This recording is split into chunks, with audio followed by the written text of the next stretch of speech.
the elephant in the room, the GOAT in the room. Messi is now playing in MLS for Inter Miami, and he's cooking. Bro, he's done this at the Champions League, at the World Cup, at La Liga, at every single possible competition for the last 20 years. Don't forget what he did to Boateng. Leaving the Prem and going to Saudi, football is dead. What is dead about it? If the power structure has shifted and things are now different and there's a new league on top which has more buying power. Rubiales, who is the president of the Spanish Federation, kissed Jenni Hermoso on the lips while they were giving out the medals. Not the usual Spanish, 2 cheeks, because that is standard. Everybody does that. It's how you greet people.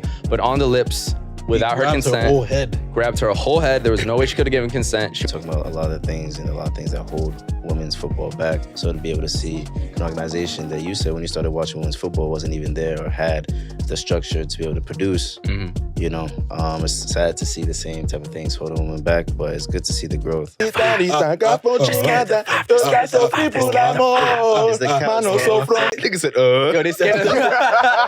the Brazilian joke. That ain't true, bro. Yeah, 5ASIDE podcast, footy discussions from our perspective and our perspective only. And today you are joined by Sebastian, Kendrick, Elisha, Gabriel, Josh. Yes, and welcome everybody to season 3. Your favorite footy podcast is back. We're taking over the world. Stop playing with me, We back like we never left. Back and better, bigger and better. 5ASIDE is back, man. We appreciate y'all for coming back. And if you're a new watcher, if you're a new listener, a new fan of 5ASIDE podcast, welcome. Welcome to the vibes, man. If you're a new to the fan, journey. You just made the best decision in your life. Absolutely. Bro. Yes, sir. Yes, sir. To start this off, listen, man, season 3, we got a lot to talk about. Talk about Messi. Messi is in the U.S. Messi is in Miami. Messi is in Pompano Beach with the Haitians. Yes, sir. Okay, it's a new vibe right now in MLS. He in Jersey right over there, bro. Going crazy, okay? Saudi Arabia, although they couldn't get Messi over there, they have had one hell of a transfer window. Facts. Mbappe might still be moving to Real Madrid. He might be leaving PSG. There's a whole lot going on in footy, man. The Women's World Cup just finished. Vamos España, campeones del mundo para la primera vez. Vamos! How to say that? What he said. Also, man, 5ASIDE went on tour this summer, so we're going to catch y'all up on all that happened during that tour. La Liga summer tour. We went to LA Soccer Champions Tour. We have so much to be talking about, man. But first and foremost, how y'all feeling? How y'all doing? What's going on? Great. Sensational. Good. I feel like there's a lot of sickness going around right now. I don't know. What? That's that. I know that's how we're going to start. That's it. I want to see where he's going now. What are you trying to say? Nah, I'm saying I feel like there's a lot of sickness going around right now. And so I'm grateful that we're all healthy and I like blessed. And we made it back from another country in one piece. Yes. We're going to talk about Mexico, too, because we got some stories, bro. We should have let you. Let me cook, bro. Yeah, we should have let you. Yeah. I'm out of practice, my Michelin stars. You're good. You good. Yeah, All for. definitely. How y'all feeling? I feel exceptional, bro. Happy to be back. Ready to take over. This is over, bro. Blessed, black, and highly favored. Yes. Know that. Yo, starting this off, let's get right into it. First of all, the elephant in the room, the GOAT in the room, Messi, the GOAT in the country. Messi is now playing in MLS for Inter Miami, and he's cooking, bro. Michelin star chef. Gordon Ramsay ain't got nothing on him. This man is scoring every single game. Actually. He's already won a trophy. Yep. League's Cup. I was there. I'm going to tell y'all about all of that in a minute. How we feeling, though? Messi is in the U.S. He turned down Saudi Arabia. He turned down the Billy bag. He's about to win a treble. Messi loves. Treble in MLS. First ever MLS treble. He's really about to win a treble. Messi loves scoring goals. Yeah. Messi loves soy sauce. Messi loves what else? What else going on? Soccer. In other words, Messi does love soccer. Messi loves soccer. All that. Specifically soccer. Messi lives soccer. Shit. Yo, but so far, Inter Miami have won every single game that they've played. Every single match. Even if it went to pen, they still won the result. Yo, it's scripted. You think so? I do think so. I'm not. You know, I think it's scripted. Every game has been like amazing, as if it's like scripted in a FIFA match. They lose, they're down 3-0, they win 4-4. They're down 3-0, they win 5-4 on pens. They're down 3-0, they win 5-4 on pens again. Like, Even I don't know. last night, bro. Like, for me, he was on the bench. Then did you see the goal he scored? Yeah. Jordi Alba sacrifices ACL, they said, for the goal. Nah, that pass was- How could that be scripted, though? pass was- Yeah. The athleticism, the outside the turn boot with pass. I mean, you saw Lucha Libre, bro. Huh? It was athletic. It was athletic and scripted. That's fair. So that's my opinion. Yeah. I think it's scripted. That's I'll put that out hilarious. there. It would take a lot to to script the things that we've been seeing, bro. The way that man scored the goal in the Leagues Cup final outside the 18, upper 90, bro. Like, there's no way, like, there's no way that's just, do you think it's even possible for it? No, because how would Campana, the number 9 on Inter Miami, sliding to win the first ever Leagues Cup, wall sliding, shoot the ball to then purposely hit the post so that it then has to go to penalties and make sure, bro, come on. I mean, ain't no enough dress rehearsals for that, bro. I'm not talking about dress rehearsals. I'm just saying that, like, defenses will, at certain times, will sort of just, like, put the pressure down. Allow Inter Miami to get into the spaces they need to get in. You think they're doing that, or is it that that's tactical? Messi is just so good that he makes it That's look, the other possibility. He's done this for 20 years. Like, you know, these people are putting the pressure down. These people are really literally that great. These people are literally trying to feed their family, bro. Yeah. Like, I think Messi shits on you enough time, you actually cannot feed your kid. Do you understand that the more people that buy that Apple TV bag, the more people that buy the Apple TV bag, because Messi keeps doing these things, I'm saying, the more money you get to make in your next contract. That's fair, because actually the Apple TV and MLS subscriptions have doubled, right? Doubled. Probably more than doubled. And I think the Spanish viewership has increased by 50% with Messi's. It must. Yeah. So it's he's actually bringing a lot of eyes, a lot of ticket sales. 400 for the nosebleeds at Red Bull now. What's going on? Tickets that used to be $50 are like $300 now. Tickets that used to be 3 bags of Lay's chips. Bro, they pay you to show up. Some people have rent. Yeah, bro. Actually, no, but literally rent. Nah, but people, you know what I don't like is a conversation around, MLS defense is this and that. Bro, he's done this at the Champions League, at the World Cup, at La Liga, at every single possible competition for the last 20 years. Don't forget what he did to Boateng. Bro, he's doing who won a World Cup as well. Like, he's doing this to everyone. There is no stopping him at his peak. He's trying to avoid that story. The poor guy, everywhere he goes. Hey, he won the World Cup final against Messi, though. So Boateng got his get back. To be fair, one thing I'll say, though, that we kind of spoke about before is the fact that I think sometimes, like, I understand that he's Messi and other adversaries or opponents will go up to him and ask for his shirt afterwards. And, you know, they'll give him his spot. They give him his respect. He's Messi. Yes. Like, he's completed football. Yes. He's a legend. He's a legendary human, period. Forget just football. Yeah, period. But at the same time, the competitive aspect of it, I feel like some of the players are losing. They tend to be a little too nice to him sometimes. Like, I remember earlier when he first came, or it was a few games ago, they were playing against Orlando. And it was this dude, might be Colombian dude. It's like a defensive midfielder, Cartagena or something like that. But bro, like, Messi fouled him from behind. Like, Messi lost the ball. I guess kind of got like a little mad that he had lost the ball, so he went to retrieve it, fouled the dude, and they gave the foul obviously against Messi, and Messi seemed like he was a little hostile towards him afterwards. Like, you just fouled him, and he was trying to appease him. Like, you're giving this dude way too much respect. I understand it's Messi, but this is still your opponent. Like, if he fouls you and then tries to act tough afterwards, you're supposed to get right back at him, get in his face and be like, yo, what are we doing here? Like, you need some sort of competitive aspect to it. Like, you can't lose that just because he's Messi.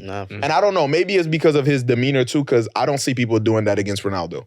Like, they go head to head with him. You have opponents doing his celebration when they score against them. Like, well, Ronaldo's not an MLS though. Ronaldo's also the more emotional and like charismatic and personable. The guy was crying over a red card one time because he's that passionate. Like you said, it's Messi's demeanor too. Like, you know, he doesn't get drawn out as much. In Spain, he did though. Here and there, playing against Real. Of course, well, you know, we'll talk about that.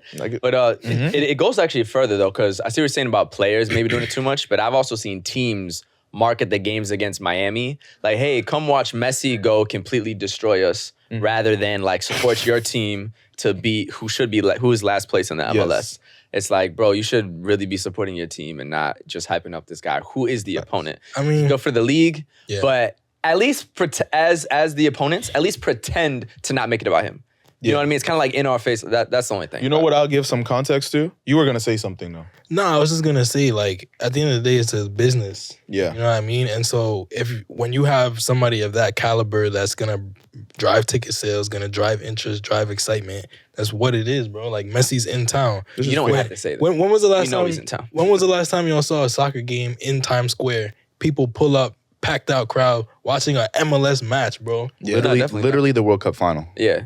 I mean, That's the closest thing. If it was the World Cup final, then Messi. That's the closest thing, and so it's like, yo, you can't sugarcoat that type of excitement, that type of market value. Like, there's no way to gloss over it or try to hide it. Like, so add on to that as well, bro. Like, we don't see that in other sports in the same way too. So it's hard to find a comparison. Yeah. For instance, Messi is damn near the greatest player of all time. Do we see LeBron going to the a league somewhere else at an older age? Yeah. Them niggas will be outside too. But Kobe's farewell tour, I don't think when they played the Lakers, they're like, come see Kobe. He's in the US though. That's what I'm saying. It's a different type of. But also the energy. His whole career has been based on I'm a competitor. Yeah. I'm not going to turn down nothing because you're whoever you are. I don't care if you're Michael Jordan. I don't care if you're Magic. I don't care if you're whoever. He doesn't respect people not competing against him too. Yeah. So that will, because he's going on his farewell tour, the energy that everybody else was going against him is saying is like, Kobe, you're saying? Like, it's like, I want to see Kobe do bad today because it's his farewell tour. Because if the shoe was on the other foot, he would be doing that because he was the ultimate competitor. Mm-hmm. So they're also saying that, like, out of respect for him, I'm gonna compete to the highest possible level because that's his mentality. Yeah. But it's also like he played in the U.S. for his whole career versus like true. These people had no other opportunity. Of course. I get exactly what you're saying. It's a big deal. It's a big deal. But to that point, because we're talking about basketball players and stuff, Giannis Antetokounmpo is a part owner of Nashville and Nashville SC. And you were there? Nashville played versus Inter Miami in Nashville for the Leagues Cup. The Leagues. You might have to put it on, bro. I got to put the hat on for this segment. Come on, I'm saying you got to talk about Nashville, man. Canarsie Cowboys. You got a Canarsie Cowboys. Hold on. Yeah. Y'all are funny as fuck. Bro. Nah, bro, but they played there and we saw Giannis. Shout out my boy Angelo. Went there with me with BR Football to, capture the vibes. And we saw Giannis there.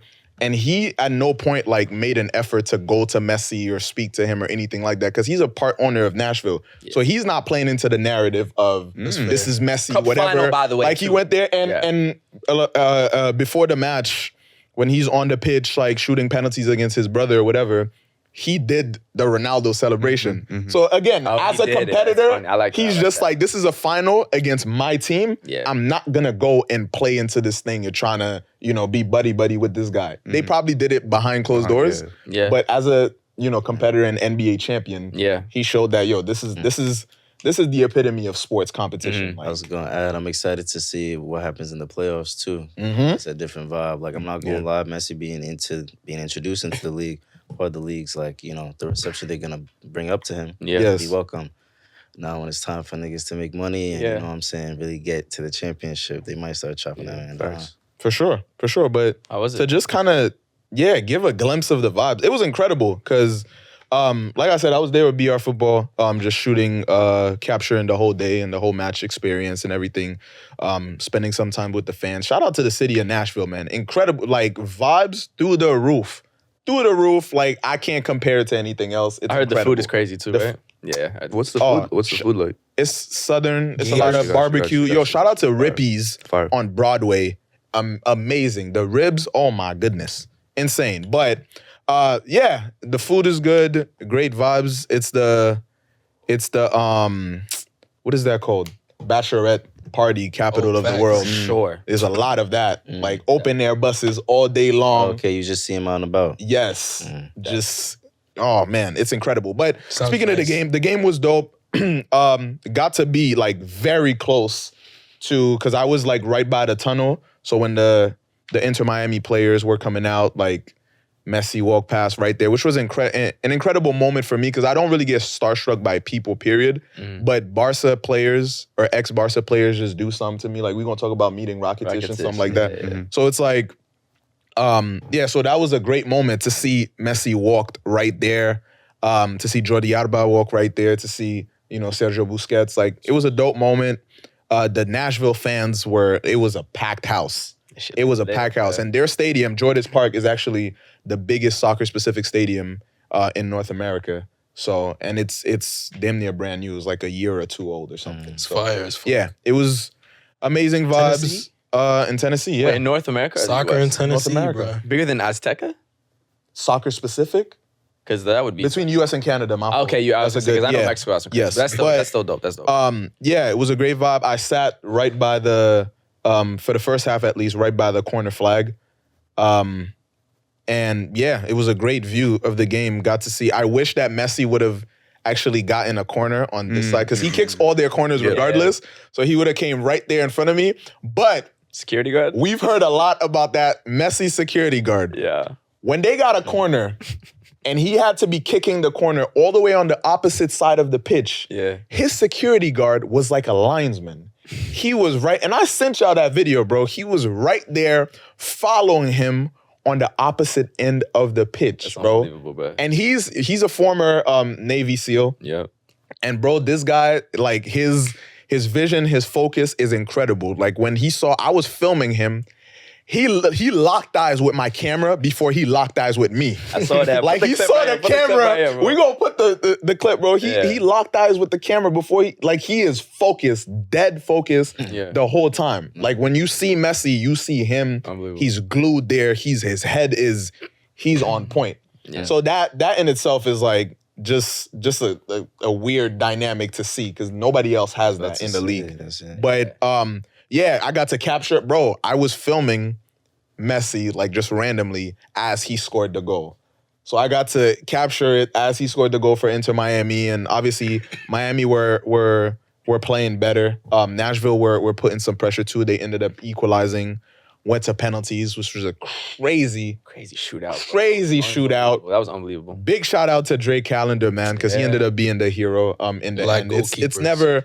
It's never fair when a keeper has to score a penalty and then miss it because it's just like that's not their job to kick a penalty. But Drake put it in. The Nashville keeper couldn't. So yeah, Inter Miami won that. Messi got his first trophy. And it's the first ever Leagues Cup as well. Yes. So they introduced a new tournament called the Leagues Cup, which is in the middle of the season. So they actually stop all other MLS activity and play straight through this tournament.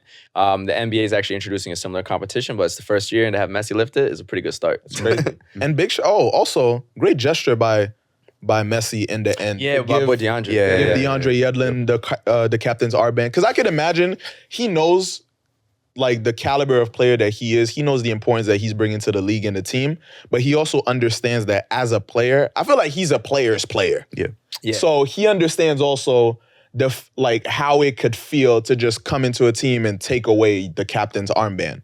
Even though I'm sure DeAndre was I don't think DeAndre feels some type of way, but yeah. Exactly. Yeah. I'm sure he doesn't feel some type of way. It's extra respect. But it's extra respect. He made sure that he had him lift the cup with him, which was just a dope moment, man. So he's been selfless his whole career, so it's just another example. Great experience. One trophy down. Now, September 27th, they're in the Open Cup final. Yeah, that's the U.S. Open Cup final. So again, he might be heading towards a first treble. MLS treble. Yeah, Inter Miami are at the bottom of the league though in terms of the MLS season. Yeah. They're gonna win. But they could. Actually, they still have a chance to get into the playoffs. Yeah. They will. They'll win out. They'll just win the out. league. So they're gonna win. They're gonna win the league. They're gonna win the cup. Incredible, man. Do y'all want to actually talk about this Bodyguard story a bit, or I can lead it? Sure, go ahead. Yeah. So apparently, I have the article pulled up right here for y'all. But so he's an MMA or mixed martial arts, I guess, professional. Like he studied mixed martial arts. Yes. He's also a Navy SEAL. But the interesting thing is that David Beckham actually found him. So David Beckham found him on social media, found his bodyguard work, and then brought him to Miami to be Messi's bodyguard. But he's already been bodyguards for like other players in the past as well. 50 security. That's what I was gonna say. He heads a team of 50 different people who are taking care of Messi's security. It's nuts because that means that like you saw him, but that means that there's 50 other people just like sitting there, probably wearing Nashville jerseys, snipers on the roof. Snipers on the roof. If you're thinking of running onto the pitch to go see Lionel, listen. They already stopped him mad times. He's been. But funny enough though, when he was at Publix, was the security hired already? I don't think he was, because I don't think people would have been able to just freely like walk up to him because he was just shopping with his family. You can't touch him during selfies. Like the kid was trying to put his hand on the shoulder of the selfie and he moved the hand off. Yeah. You can't even do that. The bodyguard moved the hand. But they have a clip of it. It was like a ninja. Like the guy went to go put his arm and he was just like video. Yeah, he just He's unbelievable. This guy's incredible. Yo, they gotta make a movie He's about a Navy him, bro. SEAL. Put him in the next John Wick or something. Like He would make Navy SEAL. he would make an amazing center midfielder because the way he's Scanning, bro. Yup. oh, bro, peak Xavi. Like what? So you saw him in person, Eli? Who? This The guy? bodyguard? Yasin? Yeah, he's intense. So He's an intense man. The video was crazy. Yeah, bro. He's intense. You could tell that, but you can tell it's a type of focus. Like I get it. I've done enough research about Navy SEALs because to know that like there's a certain like I've seen footage about like their training, like what it takes. Some people have died in the like training. initiation process training to become a Navy SEAL. Like you can't just like you have to get admitted. Some people drown. No. Like sometimes you have to get tied. No, I know. Genuinely, sometimes part of their training is being tied down and you get thrown in a pool, in the bottom of a pool, and you have to untie yourself and rise back to the top. Some people drown during This that. is training? Like, yes. Isn't that what, like- Yeah, Navy SEAL, they're the top of U.S. soldiers. I feel like if you don't pass a test, doesn't mean you should die. Like the bodyguard should say They don't kill you. No, They I don't know, kill but you. there should be someone ready that if he can't untie himself in the But they- water to save his life. They do, but sometimes that's just not quick enough. Like, it happens. They need But to take it again, with that's a why smoke like they're a Navy bomb. That's SEALs. crazy. It's also the military. There's a bit of pride in it. Like, Yes. some weird shit happens. Yeah, it's like MMA fighters. The like, U.S. is a crazy country. America's crazy. Yeah. Niggas is dying. You should hear about the hazing stories at West Point and at Army. It's nuts. No, I'm sure. It's No, nuts. It's a military thing in general. Though. Yeah. The death part is very American, though. Yeah, it's crazy. But Goddamn. again, to know Navy SEAls, Not in like, other countries. No, I'm saying in the training to not save the nigga because he can't untie himself. Bro, They're gonna save him. Niggas is definitely But if getting you're at burned the in bottom military of training. course, of course. pool, like, it might be. Go to Burkina Faso. Of course, boy. but as like a wait, hold on. Why As like a Burkina, wealthy, bro? that was wild. Why As like Burkina, bro? a wealthy, you know, first all that kind of good stuff we like to talk about ourselves. That's crazy. Why is that the country that? Kendrick has research links to provide. Yeah, for sure. Him and Eli. I'll give further context. Yeah, facts. Nah, but yeah, it was In the link below. definitely out intense. Burkina Faso. But he has like, it's like funny enough, two Yasins, but it's like Bono. It's like he has Traore is a baller. he has a weird level of like calmness to him. Like you can see he's focused, but it's a comfortable focus. Like you could tell he does this. So yeah, man, I'm sure he gets paid the big bucks. Yes. Nah, he's definitely getting like more The than problem players is, out I don't know there. when he would be able to enjoy that OD. that time. Like, he's probably always stressed. He might Like, I think would it's not want that hilarious, though. But it's not stress. How? Yeah, it is, brother. Because you This have is a great It's a conversation. high level of focus, but at the same time, like I know there's a part of him that the part of him who's probably been to Iraq or Afghanistan or these high pressure situations That's fair. knows that most of the time people are not trying to harm Messi. Yeah. So it's like he's doing his job, but there's a part of the back of his head who knows that like, yo, I've been shot at. Like, there's worse. Maybe. No. Except he's Most under likely, pressure. yeah. He's under pressure publicly now. Yeah. That's different. Like right now, like think so? He's famous. We're talking about it on our What if he thinks podcast. it's Added to it, literally. Yeah, we're what if he literally- thinks it's funny? I mean, I don't think he finds anything funny. He That's the could, vibe I look get. like he the has most humor? fun guy No, ever. I don't think he He makes might be like, sense. I'm mad scared. I'm chilling, bro. Like he could totally. Who To be knows? fair, some of the Sevilla bodyguards we were talking to, like they seemed a little intense at first, and then once you got to talking to they them, you're have like, to, oh, bro. But that's bodyguards. Yeah. yeah. That's bodyguards. I've even heard rappers say like some of the funniest people around me is my bodyguards, but you would not know. wait, when, so like, you wouldn't consider this guy a bodyguard? I mean, he No, is yeah. now, he's but more than that though. before being a bodyguard, he's His an dream. assassin. His career. He literally is. Alright. But literally. yeah, man. Moving on. Moving on. Moving on. Moving on. More so, yeah, Messi was basically, we know that was the biggest transfer of the season, but Another other than league. that, Saudi Arabia. Man. Saudi Arabia went crazy with the transfer. But we had, how many people? Neymar, Benzema, second best to that. Benzema. Mane, Mane. Mahrez, Mondi, Bono, Ugh. Salah might now. Ugh. Nah, it's unbelievable, bro. There's more players too that we haven't named there. Mahrez, St. Maximin. Yeah, St. Maximin as well too. That's a lot going on. It's unbelievable. Right after Ronaldo just went too, so this is crazy. And all the contracts are ridiculous. Ridiculous. They're all getting bread. bro. Yeah. So what's going on? Is 5ASIDE going to Saudi Arabia too? Yes. Are we Who says transferring? no? For sure. Who Yeah? says no? For sure. I have a message though for some fan. I do. I have a message to say. Toni Kroos? Go ahead. Messi. Not for Tony. We'll discuss Tony after. Nah, But let's- also Tony. Also Tony. But we'll discuss him after. All right, look in the camera, bro. To the camera. Let's go. So I open my phone every day, right? And every day a new Saudi player has joined the league. And every day in the comments, someone New is saying, player oh, has joined the Saudi league. yes, every day a new player has joined the Saudi league. Every time I open my phone. every time I open the comments, people are saying, oh, football is dead, football is finished, this, that, and the third. Now, I grew up an AC Milan fan. My brother's a Napoli fan. People in my family are Ajax fans and stuff. Growing up, it has never been strange for me to see players be signed for hundreds of thousands and millions of dollars and taken from my club and brought to England, which is the Prem. Because the Prem has always had the money to take players. That's in my lifetime.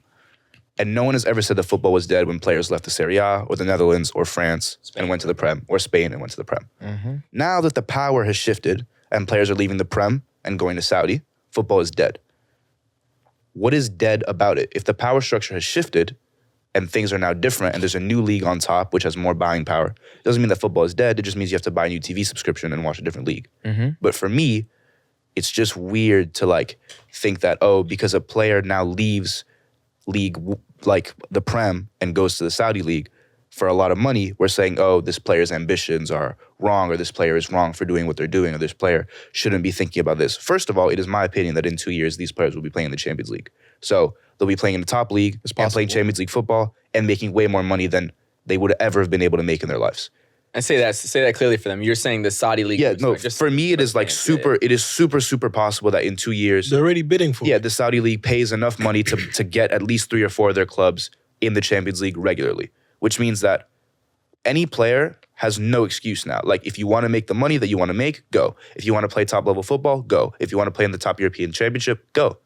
So at this point, football is not dead. It just means the power structure has shifted. And it's also, you might as well, they're looking at it as, especially with trying to get that Champions League bid, you might as well do it now because the money is here now. Yes. The money that they're playing right now is going to decrease. Like, they're not always going to be throwing these big bags at these players. And they won't have to. If you see the vision and you believe in a vision, you might as well like get an in right now. You're pretty much getting a trailblazer tax. Exactly. Yes. You know what I mean? Because after that, they don't have to pay up. For those who don't understand, like, it is, I think I can speak for this podcast when I say that, like, there is a precedent for Asian clubs to be playing in the Champions League already. Israeli clubs have played in the Champions League due to political reasons, and we've seen Qatar play in the Gold Cup, which is a North American tournament, because they have a lot of money and they're able to pay their way in. That's just how it works. So for the Saudi League to bid and to take their clubs and bring them to the Champions League and just pay for a wild card spot, at the end of the day, FIFA, UEFA, whatever, is not going to say no to an extra 20, 30 million to get a club in.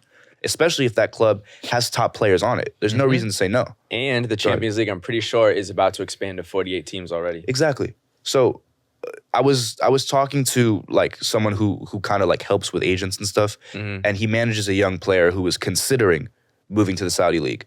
But this player in his mind was like, you know, growing up, I had ambitions to play top level football, to play Champions League football.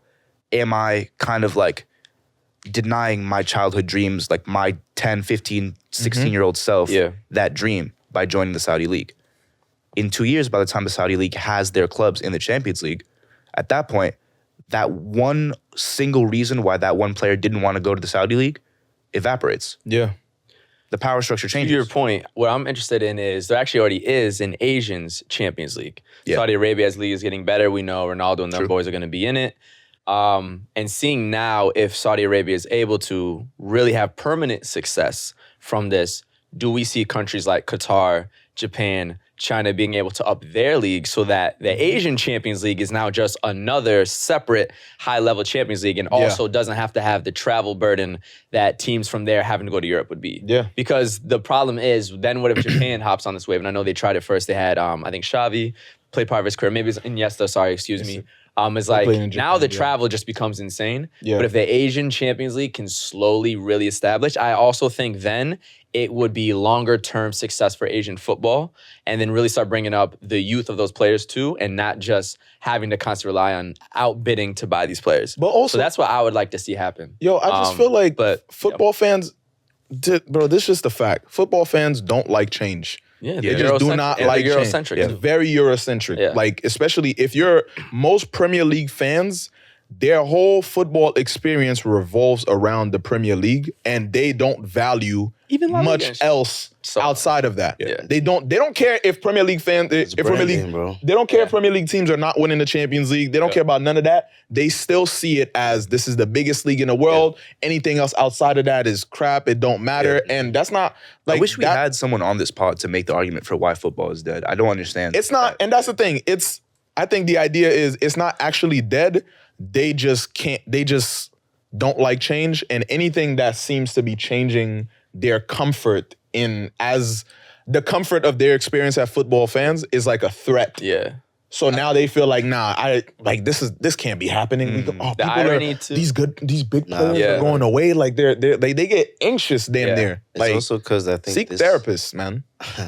Definitely. But my thing is that football also is the history of football is so important to the game. Yeah. I think that's what it's hard to let go of because there's a lot of beautiful narratives. There's a lot of repetition.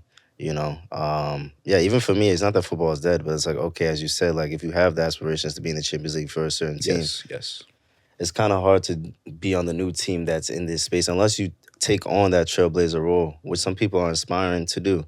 That's an uncomfortable role, though. That's what I'm saying. To that point, I was saying, go ahead. No, I was gonna say, I feel like a lot of it is just awareness too. Yeah, like we had. I speak for myself. I had zero knowledge of the Saudi Pro League before Ronaldo. Yep. Mm-hmm. One, due to the location I live in. Yep. Two, due to broadcasting rights.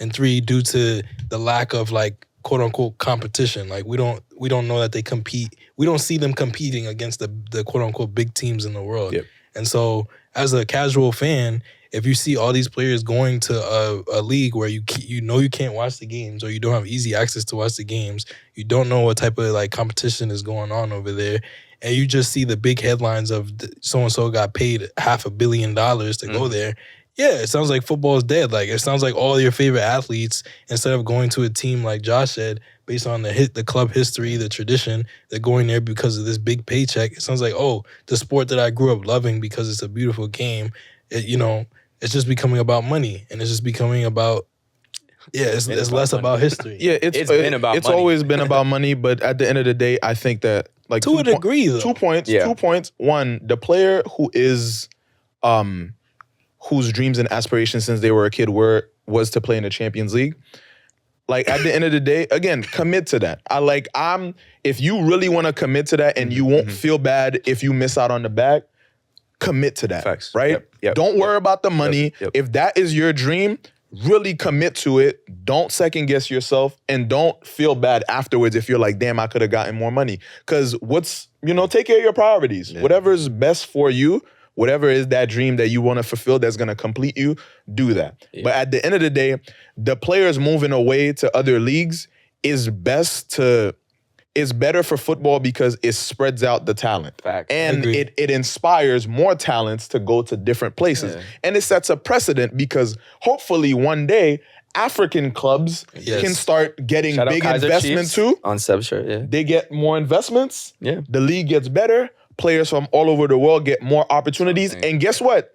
It also helps the economy of football because you're bringing more jobs outside of just the athletes. Of course. To the football world. So you're helping in so many different ways. Yeah. I think it's setting a good precedent. I think that, of course, it's uncomfortable. Change is uncomfortable. And football fans, you're not wrong for being uncomfortable. Yep. But try to see the cup as half full and see the good in it and not just shit on the whole idea of Saudi leagues buying players, because it's not all bad. Yeah, my last thing too is the irony of teams like Man City and Newcastle that are owned by money from the same part of the world. Yeah. They can use it there to buy their Champions League or buy all these players to come to England. But when it's people in those countries doing it in their own country instead of England, then it's a problem. Yeah, this has been around, bro. Some people also still don't jack Man City type shit, though. No, of course, that's true. Yeah. That's true. I was gonna say also, we hear of football, but they supported like Man City winning the Champions League. Like, England got another Champions League winner, but we speak of fans' criticism and their opinions on football, but one thing that you don't see a lot is players giving their opinions on these situations. And like basically, we don't see a lot of players pocket watching. We don't see these dudes, talking about each other's salaries. Hey, not a lot. Do we? Not a lot. But recently, one more notable case, and I know Seb feels a type of way about this, so I'm gonna let you expand on it a little bit more. But to set it up, 21-year-old Spanish player Gabri Vega just recently made the transfer again at 21 years old to the Saudi Pro League to Al Ahly. Ahly, I think that's how you pronounce it. Yep. And one Real Madrid veteran who doesn't start on the team anymore. Toni Kroos. About you, Tony. Toni Kroos had some words under Fabrizio Romano's post about that. Okay. Go ahead. So Fabrizio Romano posts the here we go for Gabri Vega to be joining Al Ahly, right? Toni Kroos comments under the post one single word. He comments the word embarrassing. Let me explain something to you, Tony. And then, Tony, let me explain something. What does he do afterwards? Oh, wow. Facts. And then he deletes the comment a few hours later, which makes it even worse, by the way. So I don't know how many people perhaps have the same morals or the same upbringing that I have and that the people on this podcast have, right?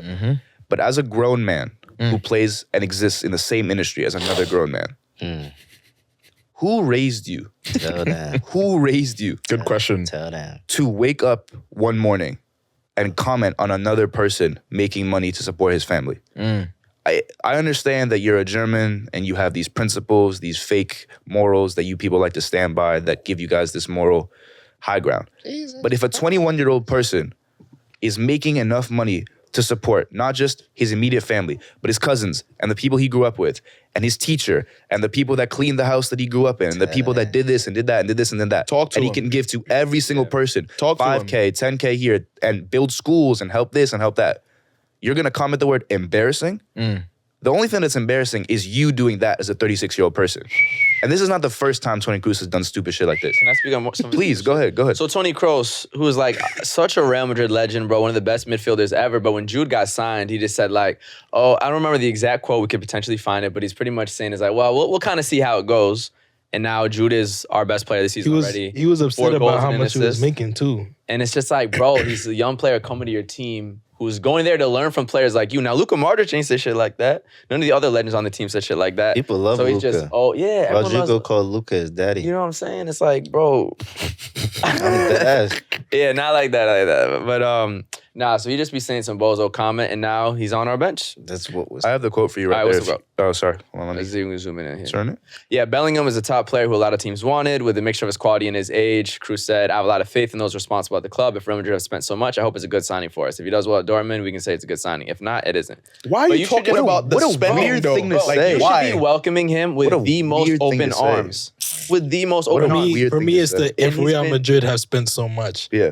Why are you worried about What a that, bro? weird thing to say. Why are you worried about that? You didn't say it about Hazard either. So He's it's critical. Like, he's a very critical person. He is very critical. And I will say, I would hate to be his son. Culturally, Germans and Dutch have very different delivery and quote unquote honesty with how they say things. So I'm going to give a little bit of, just a little bit of cultural. I'm not giving him nothing. Hold on. He sounds like a Facebook girl. No, but then it's like, bro, relax. Then he had the Obama-Yang thing here too. He just has a lot of comments. Yeah, I can explain the Obama thing too as well. Bro. After this, so we've spent enough time. I know, yeah. We'll cut it after this. I'm not giving him nothing. One time when Aubameyang was with Dortmund, we'll put the photo up on the screen here. He celebrated by putting on a Spider-Man mask, and he used to actually put on masks a lot. I think he put on a Black Panther mask as well. It was his thing. So it was his thing, right? Aubameyang puts on the mask, celebrates. Kroos, unprompted, no one asked him. He writes it in his book. He goes, Aubameyang once celebrated and took out a mask. That's where it ends with me. I don't think that's a good role model. What nonsense, says Toni Kroos. Boring ass culture, bro. That's where it ends with you? Yeah, that's the line. That's where it ends with you. That's the line. Aubameyang responds by saying, by the way, does this Toni Kroos guy have kids? Just to remember, I did it for my son a few times, and I will do it again. I wish you to have kids one day and make them happy. Damn. Yeah. Literally. I don't. Bozo. He also might have kids, but still, yeah, I'm with you, Abba. The one I want to read one more quote. Yeah, of course. We can switch, but this is just kind of in response to a lot of these people who Toni Kroos, the people who talk about football is dead. Yeah. People criticizing people going to China, going to the Saudi League, making a lot of money. And Carlos Tevez, when he went to China, said one of the most insightful quotes I've ever seen from a player, and I didn't expect it from him. But Who again? he said, Carlos Tevez. Okay. Boy. He said, a lot of people criticize me because I went to China, but in reality, they don't know my story. He says, listen, I'll tell you something. When I went to Corinthians, it was before and after a moment in my career. But with the transfer to China, I earned a lot of money. But do you know what I did with it? I told my agent that I didn't want the money for me. I just wanted to buy 15 houses and get my family out of Puerto Apeche, which is probably where he's from in Argentina. He says, nobody knows this, but I'm trying to support 15 families, including my brothers, uncles, etc. If you start counting, that's like 60 people. Everything I did was because I want the new generation of Tevezes to be better, to have a good education and not go through what I went through. Toni Kroos has the nerve to comment embarrassing. I think, That's one thing, right there. like one thing that I was gonna say is I've spoken to people who would have considered themselves to be bullies or like reformed bullies before, like people who had a habit of picking on others and insulting others or whatever and just being mean. And listen, one thing that every bully or former bully will tell you is that they did it because of how they felt about themselves. If they called you ugly, it's because of how they felt about how they look. If they call you stupid, it's because of how they felt about their intellect. If they called you any insult, it's because they saw themselves as that and they didn't see it in you. So they felt like they had to project their insecurities on you. So I don't know Toni Kroos, and we could talk all day about this, but at the end of the day, if there's somebody out there who has a Toni Kroos in their life and who feels like someone, is watching you a little too closely and minding your business and trying to criticize the moves that you're making, it's most likely because of how they feel about themselves. It has nothing to do with you. So don't let that take away from your cup. Yeah. Keep refilling your cup and keep minding your business and doing what you got to do to elevate yourself. Don't worry about the Toni Krooses of the world. They evaporate. Going off of your Tevez quote real quick, I already know what Mane's about to do in his hometown. Bali's about to do in his hometown. Mendy's about to do in his hometown. Neymar. But outside of the Saudi transfers, any other big transfers you want to talk about? Pulli to Milan. Obviously, I just spoke about Jude, who's already balling out crazy. Kane to Bayern is a big move, finally leaving Tottenham. Mbappe might still be going to Real Madrid. I don't think he's going. Prayers for Nkunku. Yeah, he got hurt? God, he's been hurt. Damn, I forgot. Y'all be having injury, bro. Quick recovery to that guy. For sure. I can talk about Pulli real quick. Yeah. Balling out, too. Yeah. Pennsylvania I will be the first to say I wasn't convinced. Yes, I was not convinced by the signing, but he scored 2 goals in 2 games. Haterade. Yeah, no, facts. I mean, my experience watching Pulisic was, in the Prem, he just never seemed confident. And I was like, okay, a player that isn't confident coming to Milan, coming to Italy is going to get eaten up by the media. Because, Italian media does not forgive unconfident performances. They will literally, kill you if you, show that on the field you do not think that you're good enough to be on that field. Pulisic started his first game and he looked like he'd been in the league for 10 years. Leao, honestly, seems like he's deferring to Pulisic sometimes, which is a big deal to see. Crazy. So, he's taking space. He's calling for the ball every time. It's super, super nice to see. I'm very excited. And this Milan squad is dangerous. I thought Musa would walk into the team, but the midfield right now with Reinders, who's we bought him from AZ in the Netherlands. Who what I learned this week about that club is their youth club is apparently the highest ranked club by agents. By AZ Alkmaar. Yeah, cool. AZ Alkmaar. Cool. So we signed a midfielder, Reinders. Write the name down. Remember that name. But yeah, our midfield is nuts. Our defense is nuts. Giroud is banging goals in. Teo scored an insane goal. So, Pulisic being there is just an extra thing. And we're looking for another striker still too. So as long as you remember the origin of 25% of your team is from Chelsea. Yeah. Yeah. How does that make you feel? Honestly, it makes me feel good because all the players who struggled there is nice. Like Pulisic. Yeah. He had a similar start at Chelsea. True. He started off hot. Okay, yeah. Everybody was really excited. Is that a warning to me? So no. I genuinely hope that he continues to do well. His health. Yeah. Injury prone. Yeah. I genuinely hope that he continues. We have good doctors though. Our players don't get injured too often. At Chelsea, he wasn't okay, you're for sure our starting right winger. Right. At Milan, it's no, you're the guy. You up there with Leao and Giroud. Chukwueze is right behind him, I'm not going to lie. That's true. I was about to say, your bench stat Chukwueze is crazy. So I don't know. Leao got to watch it too, though, because if Pulisic that well, exactly, Leao, I'm saying. Even though he has the name in the tent. Yo, you've kind of just, that could happen this season. Leao get benched? That could happen this season. He's leaving if that happens, though. Bro, he's giving me that energy a little bit where he's, So I'm not going to... It's too early. I'm rooting for Rafa. Same, of course. Kane, y'all want to talk about that? Wait, before we even get into because I want to close out go ahead. the transfer situation. Yeah. One thing I was going to say, because we were talking about earlier about Barca and I don't even know what is the score for the match right now Let's for Barcelona. live reaction. Yeah, live reaction. Oh, y'all we turned won it around. 3-4. Come on. Y'all turned it around. Yeah. All right, we won all games. Shut up. You man. drew the first game, so keep chasing us. Top Boy season 3 coming out Facts, soon. I can't wait. Fingers to Yo. That was ripped off his Bro, fingers. not even playing my team. I don't know. Listen, bro, I'm happy about it. No, bro. 4-3 is a crazy game. Obviously, it's a La Liga, weird time. man. La Liga. La Liga, man. La Liga, Hey, bro. it's a weird time to be a Top Barca in. fan. Yeah. It's a weird time for the team itself. The Camp Nou is being renovated for like 18 months, so we're not playing in like our home stadium for a while. Which means For ticket damn near sales over goes 18 months is 18 months is going to be renovated. Where are y'all playing? more than a year. The local park. Where are we? Johan Cruyff Stadium, right? The local park. Isn't it like, what is it, the practice stadium or something? Isn't it the Johan Cruyff thing? It's named after Johan Cruyff. The Some local shit like park. that. Yeah, the Playing Johan, at yeah, Central Park. Johan Cruyff Place. Arena. Yeah. They playing Stadium. across the Nah, street so- from the McDonald's. No, Parkwell for those who've been to Barcelona. They playing right next door to Popeyes, bro. It's crazy. But yeah, it's a different. It's a difficult time for Barca right now. Obviously, a lot of financial struggles. Always been a difficult time. It's a difficult time. I have to emphasize that. Since we I have to started this emphasize show. that. Barca get out the Champions League group stage this year? No. Yes, yes. La Liga winners, man. La Liga winners. Y'all got it, bro. Listen, bro. Least impactful league trophy I've ever seen. But, What? What happened to Nah, Sergio yeah, let him- Jorginho Dest? Listen. Huh? He's at What happened to PSV. Dest? He's at PSV. PSV. So That's- he's yeah, at back PSV home. now. This He is got the the best. AC Milan back to Barca. Revamp. And then- Yeah, PSV's a good squad. Revamp. They gave The him PSV. the boot. Javi said, I do not want him here, bro. It was interesting because when he first went Barca, there was a lot of compliments, and Danny Yeah. Alves was even saying like, he has the potential. But Yeah. football's a quick industry. Yeah. Bro, they turn on Not him quick. I mean, I don't know what that locker room is like, but Nah, the way- I'll be- it seemed like very like what's the word I'm looking for? Not pernicious, but like vicious. It was vicious. It was, bro. It was Alba like, yo, left, like Traore left, Yeah. a lot of in and I out, was bro. about I'm to talking say, about see Des specifically. I feel like there was a lot of like publicity around the fact that Xavi and just like the Barca camp did not like him. Yeah. They're I'll like, be the "Well, first to. just His like treatment. around his Like you him- say towards him the end. leaving. Towards yeah. the end. Mm. They're like specifically we don't like his attitude. We want him out Yeah. the club. Like it was a lot about him personally. I'll be the first to just say, his bro. play. I'm learning. Barca is a tough club to like. It's not always the player. A lot of times it is the environment. Obviously now big transfer. Dembele is at PSG now. He left Barca. That's a big loss. We got Gundogan from Man City. We might be getting Cancelo also. We have homie Romeo from Girona, who's supposed to kind of be like a replacement to Sergio Busquets as a defensive midfielder. So who knows how that's gonna be? Biggest shoes to Big shoes to fill. Don't even try. Yeah, for us. Yeah.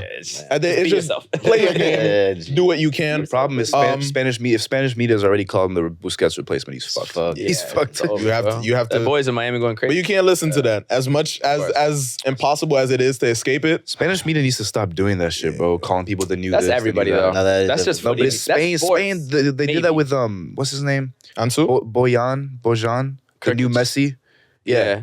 That was dumb though, because Yeah, but they Messi killed was his like career. 20 at the time. I know, the poor guy. Like Yeah. he finished his career before Messi did. Sports shit in general, I don't. The new this He is did. Bro, they need to stop doing that for the kid. Lamine Yamal, who's The like young 15, black one, right? 16-year-old. Yeah. And a lot of people are hailing him as like he's the new this, Bro, he's he's the played new that. 3 When it's games. like, Yeah. please, y'all did the same thing for Ansu Fati and then look it what fell happened. off. Yeah. So please, Barca stop. specifically, Let the players grow. because they have more academy going through. But so. Xavi needs to step in and say some shit though. Yes, like that's the only player that I've seen that's kind of lived up so far to the hype Pedri. is Pedri. Yeah. Even Gavi hasn't. Yeah.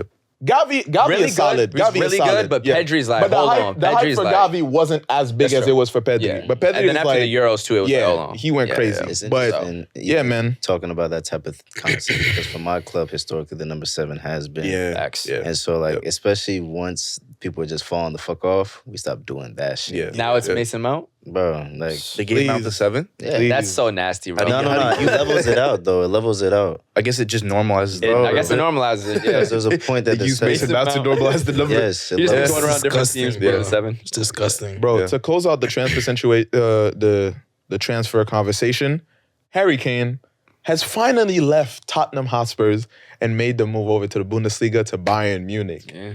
And I kind of saw it coming a little bit because He was on Hot One. he's hailed, yes, low key, he's hailed as like the most boring superstar striker like ever. Because he's a very simple guy. Like he's a baller. He's a legendary player. But he's just there. He's just here. His celebrations are very simple.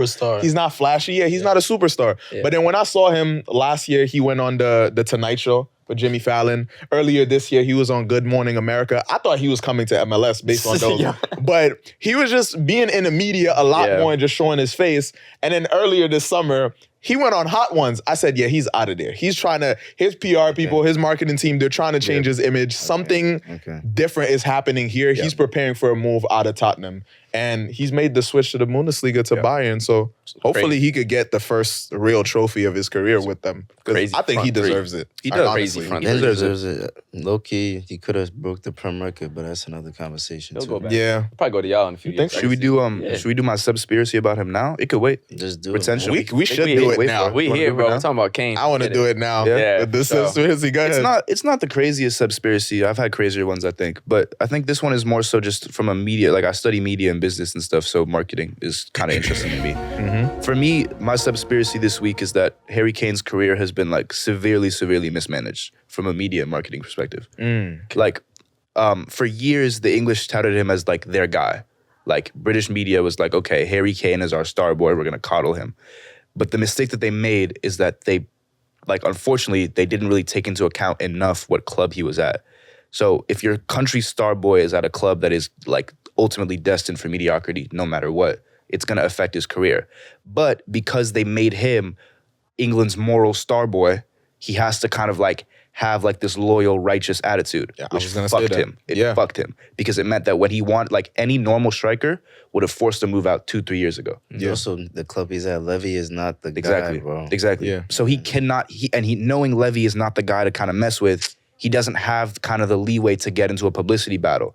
And so because English media turned him into this like goody two-shoes, English good boy, whatever, he did not have any room to do what a normal striker does, which is like, okay, I'm not coming to practice. Preseason, I'm not going to America on the tour, this, that, the third. So he had to do this, that, and the third. And now he's 30 years old. He finds himself at Bayern with a SKECHERS deal. It's like a lifetime SKECHERS deal. They're probably bringing the Brinks. Sure. But I like it. I'd like it for like SKECHERS him money-wise. Money-wise, it's a great deal. Legacy, publicity, PR-wise, SKECHERS is average. Shit, I'm about to shit, right? Hold on. So I'm trying to show you, bro. Go ahead. So here's why the SKECHERS deal is dope to me. I think some players should have a Crocs deal. Some Crocs players should have different. Like, bro, Crocs is fire. I'm saying Crocs is fire. Bro, SKECHERS. But here's why it's genius. Yes, please. Because it's Harry Kane. Yeah. Because SKECHERS is deemed as like, that's the boring shoe. That's the dad shoe. That's the, if you have arthritis, like this is the good ankle support shoe. Like this is not a fashionable shoe. Medically helpful. I'm telling you, right? I was like, damn, my mom. You know what I'm saying? SKECHERS is medicinal. That's what it is. It's not supposed to be. It's not supposed to be wavy. They said they're gonna have Velcro on his cleats, bro. You know what I'm saying? Yo, that's kind of hard, though. That's correct. It's not supposed to be wavy. It's supposed to be if wide. I'm SKECHERS, I'm making him Velcro, light up boots, I'm like trying to show you. dancing around, put his face on it. You gotta go crazy. If I'm you're trying to you have show to go you. crazy. But how does that help his image? But that's what I'm saying. So I'm saying that they're playing into they're playing into it. Instead of shying away I feel you. from the fact, because that's such a specific brand. Somebody had to be like, you know and what? a lifetime deal. Yes. I need to look this. Somebody had to be like, this is crazy, Harry, bro. we're going to look for the brand that exemplify what the public already thinks about you the most. Yes. Yeah. What brand? SKECHERS. SKECHERS don't make football boots, bro. No, this is crazy. To go to Harry Kane specifically, I think that was a very well-calculated move. And I think that if he starts winning trophies and he keeps being more and more in the media and just doing more press and just putting out more personality out there, he's going to make SKECHERS cool. People are going to buy SKECHERS boots. Other companies who aren't normally in football are going to start getting into it, which is what the whole world is doing anyways, trying to get into football. So, I mean, crazy. I remember Kawhi's deal with New Balance. It gives me that vibe. I was literally about to say the same thing. Well, no, go ahead. Speak on it then. I was literally going to say the same thing. Like, like, I think just like, okay, remember, what was the shirt? What did, funny guy something? Fun guy. Yeah. It's that vibe. Last time I've seen this in football, to be honest, where there's like one player who's like trying to bring like a market into like a brand for cleats was the pie with Under Armour, if y'all remember that. The thing about it is that they appealed into his flashiness, and so he was like, about to have like, you know, individual boots. And, like, and it's very American. Of course. Because Under Armour usually does American football boots. Nah, for a fact. And so my thing is that with Skechers, are they going to have Harry Kane trying to express himself via like Harry Kane 1s, 2s, and 3s? I can't imagine. I can't imagine anything but a clean white jokes. Dad jokes, make commercials, play into it. Play into it. Play into the quote unquote, they want to call you the boring guy. Bro, play into it hard and just run with it. And that's it's gonna become a thing. Facts. I highly believe it's gonna become a thing. It's gonna become comical. So, he's gonna be on SNL. Like, I can see it. Yeah, I mean, it says he's going to front this multifaceted marketing campaign for a September release. So they're going to have a crazy push behind it, I'm sure. I love it. It's going to, they're going to have the ads for it. They're probably tapping into celebrities with it. Number 9 is back. Yeah. Strikers are back. You know, there's something, bro. So, but I don't know the lifetime deal details. Not public, but that must be crazy. I mean, lifetime deal is crazy. As a lawyer, like, that's wild. I would say arguably, since we're last thing on transfer news, the more important Bundesliga transfer was Xavi Simons. Okay. Ooh. Baller. Okay, talk about it. La Masia graduate, come on. Coming from PSV. Yes. And even before that, like just on this in the footy media world, he was like a starlet. Like everybody was waiting to see how he was gonna turn out, what he was gonna do. So to see him make this move to Leipzig, and I think, you know, 2 games now, he has a goal, 2 assists. Everybody's like, yo, he's balling out. He's coming back to Barca. Whoever is handling his career is a master. Yeah, and even if he's coming back to Barca, if you look at his social media presence, like he's feeded into that like Starboy energy. Like since he was like posting, 16. he's posting a wavy edits after the games. Like he's been on that trajectory, and it's just, I don't know. I'm a fan. That's like the most exciting Bundesliga move to me. Like Harry Kane, cool, but like seeing him go over there and bring that to that league, I'm excited to see where that goes. It's all leading back to him going back to Barca. Can I ask you a question about his transfer? No, go ahead. I was gonna say real quick, I'm gonna answer your question. If there's one baller whose like social media presence reminds me the most of like AAU ball culture and baller's life, Xavi. Definitely, since bro. he was 12 at PSG, bro. But you're saying, what's your question? He's like Mikey. Yeah. Xavi, Mikey caught a crazy charge. Yeah. Did you see that? Xavi, okay. That nigga might be nah, he might be locked up for life, bro. It's true. No, educate us. It's true. Nah, he's like on trial for like first-degree murder type shit. Just letting y'all know. Is he? Yeah, actually. I saw he got arrested, but I don't know. Yeah, that's just crazy. That's just crazy. But no, that's no, I'm just letting y'all know because I actually outside of the legal stuff, Xavi Simons is like Mikey Williams. Yeah. TikTok editors, make of that statement what you will. Facts. I have a question for you, Josh. What's up, man? Can you speak on Doku going to Manchester City and what you think of how that's going to be?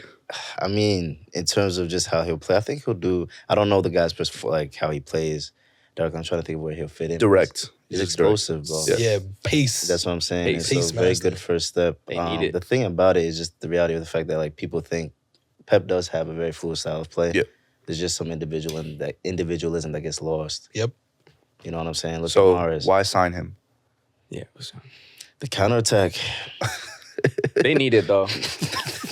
I'm not gonna lie, it was a confusing signing. So You strange. think so? Yeah. I First of all, think as good as City were last year, the one thing they lacked was getting out in transition and having someone who could just beam down the wing the way Sana used to. So to have all the fluidity and a guy like that with Haaland running on too, that's scary. I will say one of the transitions in City and City have done well to be able to be on top throughout their different styles of play. Sane and Sterling to Grealish and Bernardo. It's very different. Yeah. Good ball knowledge. Grealish he's pacey though. He kind of brought that energy back to that club. Pacey, But cut he back cuts like in, shit. cuts back. He never just goes baseline. Cut back. And he had a great season, and I like Jack, but yeah. We'll see. I mean, Short distance pacey. one thing I will say He's quick. He's quick. one thing I will say is one thing about Pep and that whole organization, like you really can't doubt any of their like moves. True. So it's like as confusing as it is, I'm just like I know they have a plan. And I don't even think it is confusing. I think it's gonna work. Look at the signing. But speaking about being on top, 5ASIDE podcast is on top. Jesus. Fresh from tour. Jeez Louise, I didn't even realize. I didn't realize that y'all would take that like that. Different intro. I didn't realize y'all would. What do you mean? Y'all would Different take it intro. like that because he's taking Yo, it crazy way. Like what? Mason Cameron would say big pause right now. What happened? Just Pause. different. You said speaking of being on top. You said Pep was on top, and you said that Man City was. There was nothing wrong with it, but can we redo that? I want to do a different transition. Speaking of going from, no, go ahead, please. Oh, no. You was about. I was going to say, speaking of going from country to country, that works too. From transferring. SKECHERS in the airport. Facts. Who's wearing SKECHERS in the airport out here? Elisha, definitely. I feel like you'd get the Kane drip. Yo, Elisha's saying all this because he's gonna be in the commercials. Like, what you mean? They don't get it. Yeah, They don't get it. He's in the commercials, I'm like, bro. Charlie, we're working. I'm lining up the bag right now, bro. They don't even get it. SKECHERS in Saudi Arabia. Yo, listen. Call me. Okay, call me, SKECHERS. I'm lining it up. Definitely. Let's talk. Wearing umbrella. The direct competitors. No, please, go ahead. Crying, bro. But yeah. Eli was wearing SKECHERS in the airport because we are fresh from tour. Yes, We've been all over. We were in literally Miami, DC, Atlanta, LA, Guadalajara, Jalisco, Mexico, and lastly, San Francisco. So we just got to do a little bit of a recap, bro. First of all, how's everybody feeling? That was a crazy summer. Still jet lagged. Still jet lagged. I still haven't slept. Yeah, I'm not like mentally sane right now. Yeah. Yeah. I think all of us, like when you travel for like that long of a time, it doesn't leave you. It doesn't like Yeah, for a while. No, ever though. Yeah, I feel like Because that could just happen again. yeah. Oh, it will happen happen. Next again. summer, Copa America's clip, bro. My bags Tuck your stomach haven't in. fully Tuck your been stomach in. unpacked. Same. Like I'm kind of ready Y'all to be are on the wildin'. move again. Y'all are Low-key. Yeah. Y'all are wild. Talking about my bags. Yeah, that's a lot. Y'all doing a lot of I haven't fully unpacked But it. to be fair, I went to Nashville Respect. too. Yeah, and you went to that. But then you I also gotta had like move a up here. Philly game for Chelsea. You had a little extra in there too. Nice. And then you fresh from Belize as well, bro. You were moving around. Pace of life. But Started in Miami. started in Miami. We're out there for Raheem's event with Hyphenate, the Hyphenate fashion show. We also recorded 2 episodes with U.S. men's national team players. So shout out to our boys, Zach Steffen, Austin Trusty, and of course, Daryl Dike. Those episodes are out now on YouTube and Spotify. But So watch them. How was the Yams, bro? How'd y'all feel out there? Big shout out. Humidity was crazy. Humid. Big Good. shout out to Raheem for like Our guy, orchestrating that whole weekend, For helping us put those interviews together, being a plug, being a connecting piece. Big shout out to Shane for helping us capture that moment and filming the pod for us. Unbelievable. Jennifer. Yeah, Shane bringing and Jennifer. Shane What did and that, Jennifer. legends. What did the Miami pod teach you guys? Just like because I know a lot of people that watch us also want to do content. What did that specific? Because it taught me something, but I'm curious what it taught. One of the things that it taught me is that we're very adaptable. Like in different environments, when we are not where we're used to be, when we're not home, where The whole tour, we're actually. when we're not within our normal element, we still make things happen. Like even at the fashion show, like we had some the mics technical didn't difficulties with mics, whatever, and in no time we just like got together, made it happen, started making content. So yeah, I think it showed our adaptability. We're like chameleons. So. And what advice important. what advice would you guys have that you guys have taken from Miami, the tour, to people that want to try to recreate and kind of be in that space? I would just say, like, don't stop.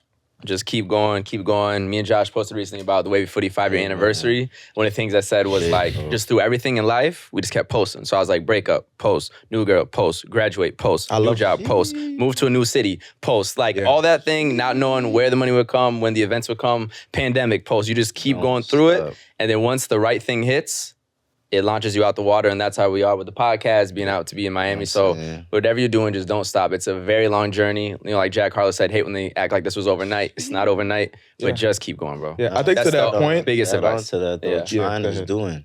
Facts. You know what I'm saying? We're trying to do a podcast. We're not Can you say even it again? Can you say it again? This one of his I didn't favorite hear you. ones. I didn't hear you. Okay, I'm crying. China's doing, though. Yeah. You know what I'm saying? You trying to start your music career, now you're doing your music career. You're trying to make something happen. You're making it happen. Trying to do a podcast and all over the world. So, you know what I'm saying? That's how it go. Things can happen quick, so be ready. Yeah. absolutely. Stay ready so you don't got to get ready. But also, Bro. I think a big lesson behind just this summer overall and going on tour, we're going to detail out all of the cities and things we went to, but a big lesson is embrace discomfort. Yeah. Like embrace being in an uncomfortable situation. There's a lot of our lives that was kind of established before we started the pod, and it was an extra thing that we had to put into it. Top of it. There was like, you guys might see the content, you might see us having fun being with playing basketball with players at like At the Warriors like practice sitting facility. in Steph Curry's seat. But at the end of the day, the things behind the scene, the pieces that had to be moved so that was possible on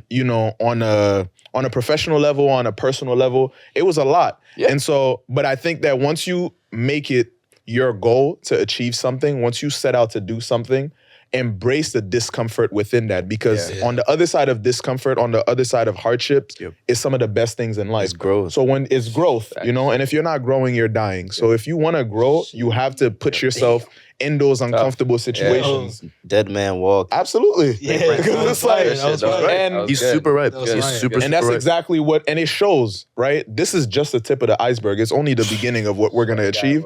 But to see ourselves, you know, be in a little bit of discomfort, you know, at this point, we learn from it, we grow from it, and we keep going. So embrace discomfort. Don't make that an excuse to give up being uncomfortable. Like, let that be a sign. Oh, I'm uncomfortable. Oh, this is good. I'm going to learn from this. I'm going to be better. And it's one step closer to my goal. Real talk.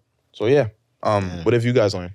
I mean, for me, like what you guys were just saying, like the stuff that they don't see. Like I woke up this morning at 6, got on a train at 6:30 from DC, came to New York, picked up a TV to help us like with extra, like picked up a TV so that like now we can look at what we want to do, what we want to read, how we want to like discuss, so that stuff is more fluid. Like everything that happens behind the scenes is just as important as what happens when it seems like you're having fun. Like put in the work. At least that's how I was raised. Like do the hard shit, because like at a certain point, it will actually come back and help you. And the other thing that I really, really like appreciated from all of this is like, I guess like propose things to people that have the power to help you to do things. Shoot your Like shot. what I learned is like people are looking for people to put on. Like, yes, there's a lot of bad people in this world, but there's also a lot of good people. There's a lot of people that want to help. There's a lot of people that have like just like the feeling of like, okay, I want to put other people on and I'll give them the help that they need. Just no one has hit me up. No one's asked me to help. Yeah. No, There's so many people, like just literally open the LinkedIn, open the Instagram, scroll through it, find who has positions of power and tell them your ideas and see if they'll give you a hand. Because at the end of the day, the closed mouth is not going to eat. People love get helping fed. people who want better for themselves. Yeah. And especially people who want better for themselves, so have made it, are looking to inspire the next. So, And we are also people that you can hit up. That's the other bro. thing. Like, if you have an idea, you think we can help you, you think you can help us, let us know. For real. Absolutely. Absolutely. I have a piece of advice too. Go ahead. Crazy. I say my thing is like that thing that you really want to do or that you're really interested in, but feel like you don't have time. Like make the time for it. Time. Yeah. A big thing that like, I don't know, I think a lot of people, like our friends, at least I'll say friends and family, admire about what we've been able to do. Like the first thing they always say when they talk about the podcast is like, you really like soccer. And like for me, it seems like a really simple statement, but what it like symbolizes for me is that we've been able to like, able and willing and determined to invest in something that we all care about. Yeah. Invest the time, invest the energy. You talked about like feeling this uncomfortable. We've all had difficulties like fitting this in our schedule, you know, being tired, traveling. Like this has never been an easy thing to do, but it's something that we all make the time for because we care about it. And so for anybody listening, for our friends, families, whatever, like that thing that you like really enjoy, but you feel like uncomfortable about investing because you're working or you're in school or like whatever it may be, like just make the time for it. And you're gonna always feel good about it. You'll never feel bad that you made the time to do that. Like, it's only gonna feel good. It may be tiring in the moment. It may seem like XYZ, but you're gonna feel good about yourself. So just make the time for the things that There you will care always about. be an excuse. And on top of that, like, if you feel like a little embarrassed or a little shy to do it, you don't want to put yourself out there, just do it anyway. Yeah. We all been through that. There are, facts. Facts. We can all, I'm sure we can all tell stories about the time when we felt a little weird, a little this, a little that, to post, to do this, to do that. Just do it. Because at the end of the day, in 5 years, no one is going to remember what you did if you like, no one's gonna remember the embarrassment. Yes. No one's gonna remember. 5 years, bro. Absolutely. Absolutely. Y'all have stories about feeling that way? Of course, course, bro. that really like soccer shit. Of course, Yeah. people don't say that in a nice way. Yeah. People say that when your page got 2 followers. Yeah, we've been through that. Yeah. You got to start from zero. I don't know what people expect. Like, Yeah, bro. it's crazy. Bro, you know one crazy thing that, to that point, I was like, when I first started doing football content, one thing I had to tell myself, or one part that was really uncomfortable for me, was the fact that, English is not my first language. I had to really learn it. I learned it pretty quickly, but this is not my first language. Now I have to be talking about football in a language that's not mine, that's not native to me. I have to be entertaining in a language that's not native to me. I have to be humorous in a language that's not native to me. I have to be insightful and, you know, somewhat intelligent in a way, and calculative and strategic in a country, in a language that's not native to me. And all of that, I'm seeing all of these giant pillars in front of me that's blocking me. And I'm like, whew, okay. But if I look at it like that, it could be overwhelming and it could psych me out, you know? Even though by nature, I'm not the type to be faced by these giants and back down regardless, but it could still, for anyone, it could be intimidating. But if you look at the big giant things that might scare you, you're gonna get psyched out. Like one big thing I've learned from Kobe is like, if you have to run a mile, and most like high school like racetracks, it's like four turns of those is 1 mile, right? If you look at the mile, you're not gonna run it. Like you're gonna feel tired before you even start running. Yeah. But if you say step 1, 2, 1, 2, 1, 2, 1, 2, and you focus on those 1s and 2s instead of the 200, 500, you know, steps that you have to take, it makes it a lot lighter. It makes it a lot more bearable. It's about brick by brick. Absolutely. It's just step by step. Don't focus on the big giant in front of you. Focus on like the steps, the little steps that you have to take, the little battles that you have to overcome so you could win the eventual war. So that's one thing that helped me in being like, okay, I'm not gonna look at the big struggles first. Let me be like, okay, can I speak this language? I can, you know? Like, can I tell stories? Can I express myself? I can. All of these things, I can do all of these. So then they just start, you know, seeming a lot less scary. Yeah. And eventually you're just like, yo, I could do this, you know? Do I need to be better at this thing, that thing? Sure. But, you know, let me start. 100%. Step by step, do this. Like, yo, if you want to get into content, film yourself in certain things, don't post them. Just film yourself to get used to looking at a camera. Sometimes that's intimidating, looking dead at a camera. It's normal to me now because there's so many videos that I filmed that will never see the light of day, but I filmed them specifically because I wanted to get comfortable looking at that lens and not feeling weird. You know, so it's a process. Embrace the process too. Yeah, you owe it to yourself to be who you want to be in this life. How did y'all feel being in DC for MLS All-Star? That was the first time for some of us. It was a vibe. Shout out to my boy Angelo for coming through. Shout out Angelo big time. And helping with the vibes, man. Yeah. So we started in Miami towards the end of June. Then towards the end of July, we went to DC for MLS All-Star. We played in the Body Armor Creators Cup. So shout out Body Armor for having us for that. We have, if we pin to our full wide view, you can see our Body Armor 5ASIDE pod jersey at the top. Yes, sir. Right there. So big shout outs to Body Armor for that. 3v3 tournament. We finished, made it to the semifinals and only lost to teams with former MLS players. So I'm proud of us for that. So like literally like former MLS ballers, guy who was in the World Cup with Costa Rica, World Cup player. I got megged by Rodney Wallace. Yo, 14 bad, bro. Yo, I scored on Bill Hamid, bro. Yeah, he's the United legend. So how'd y'all feel about, I guess that was, well, you were also there for EMLS before. Yes. Before even that, but I guess, lost in the semis to pro FIFA players. Okay, not bad. Not bad. DC. You still tight? Bro, come on, son. Lost twice, 2 competition in the semis to professionals. But whatever. Yeah, it was a vibe though. It was dope. Again, I still think that I will say this as many times as possible so we can manifest it. MLS, please turn MLS All-Star Week into MLS All-Star Weekend. As it should be. Because I just think it was a dope time because DC is just an incredible city. Love DC. But in the weekend, it would have been much better. But again, connecting with people that we see on Zoom, we see on Instagram, we see on TikTok all the time, we see on TV all the time. Yo, shout out to the big homie Maurice Edu, man. Gave me some good words while we were out there in All-Stars and just a real one. Cooligans, you know, Alexis, Christian, just everybody. Shout out Soccer Girl Probs, like everybody that we've tapped in with. Kid Boys, my boy say yes, Black Star, Black Stars. For sure, bro. Yes, sir. Just everybody, Body Armor. It was just good to see our peers and people in the same industry. Years in the making, too. I'm not going to lie. Throughout this whole summer, it's people that have been supporting and showing love for time. So it was the first of many link-ups, bro. We also had the Black Arrow party, so shout out Black Arrow for having us there. Shout out Aaron Poet Dolores. was there, one of the biggest people in London in terms of like UK footy culture, so it's cool to see Troops, Poet. crazy ass Troops was there too, you know what I'm saying? Who I think is going back to the UK now, actually. I saw he's leaving Barstool, but Yeah, it was a really dope place to just meet everybody and kind of like see the U.S. footy industry in one room, essentially, for the most part. So We saw the next every gen night. as well. yeah, right. Like, yeah, but actually, though, it really was. You're like, oh, this is us, and now we're the ones pushing it forward. And low key, I was gonna say, tell the Cooligans to hop on this game show. Cooligans, stop ducking the smoke, yo. No, facts. Come on, Pull up. I was just gonna say, in a way, like looking back at the summer, I was kind of reflecting on this. It felt like every place that we went was like a build up for the next one. for It sure. was like we were training. Yeah. Like Miami was kind of like our first thing where we were all together. We had to like get used to being in the same space all the time. Yep. Being, patient with like setting things up, getting from place to place, even figuring out simple things like what are we gonna eat? Or, like who's gonna order what? Like that was like kind of like we just got thrown into it.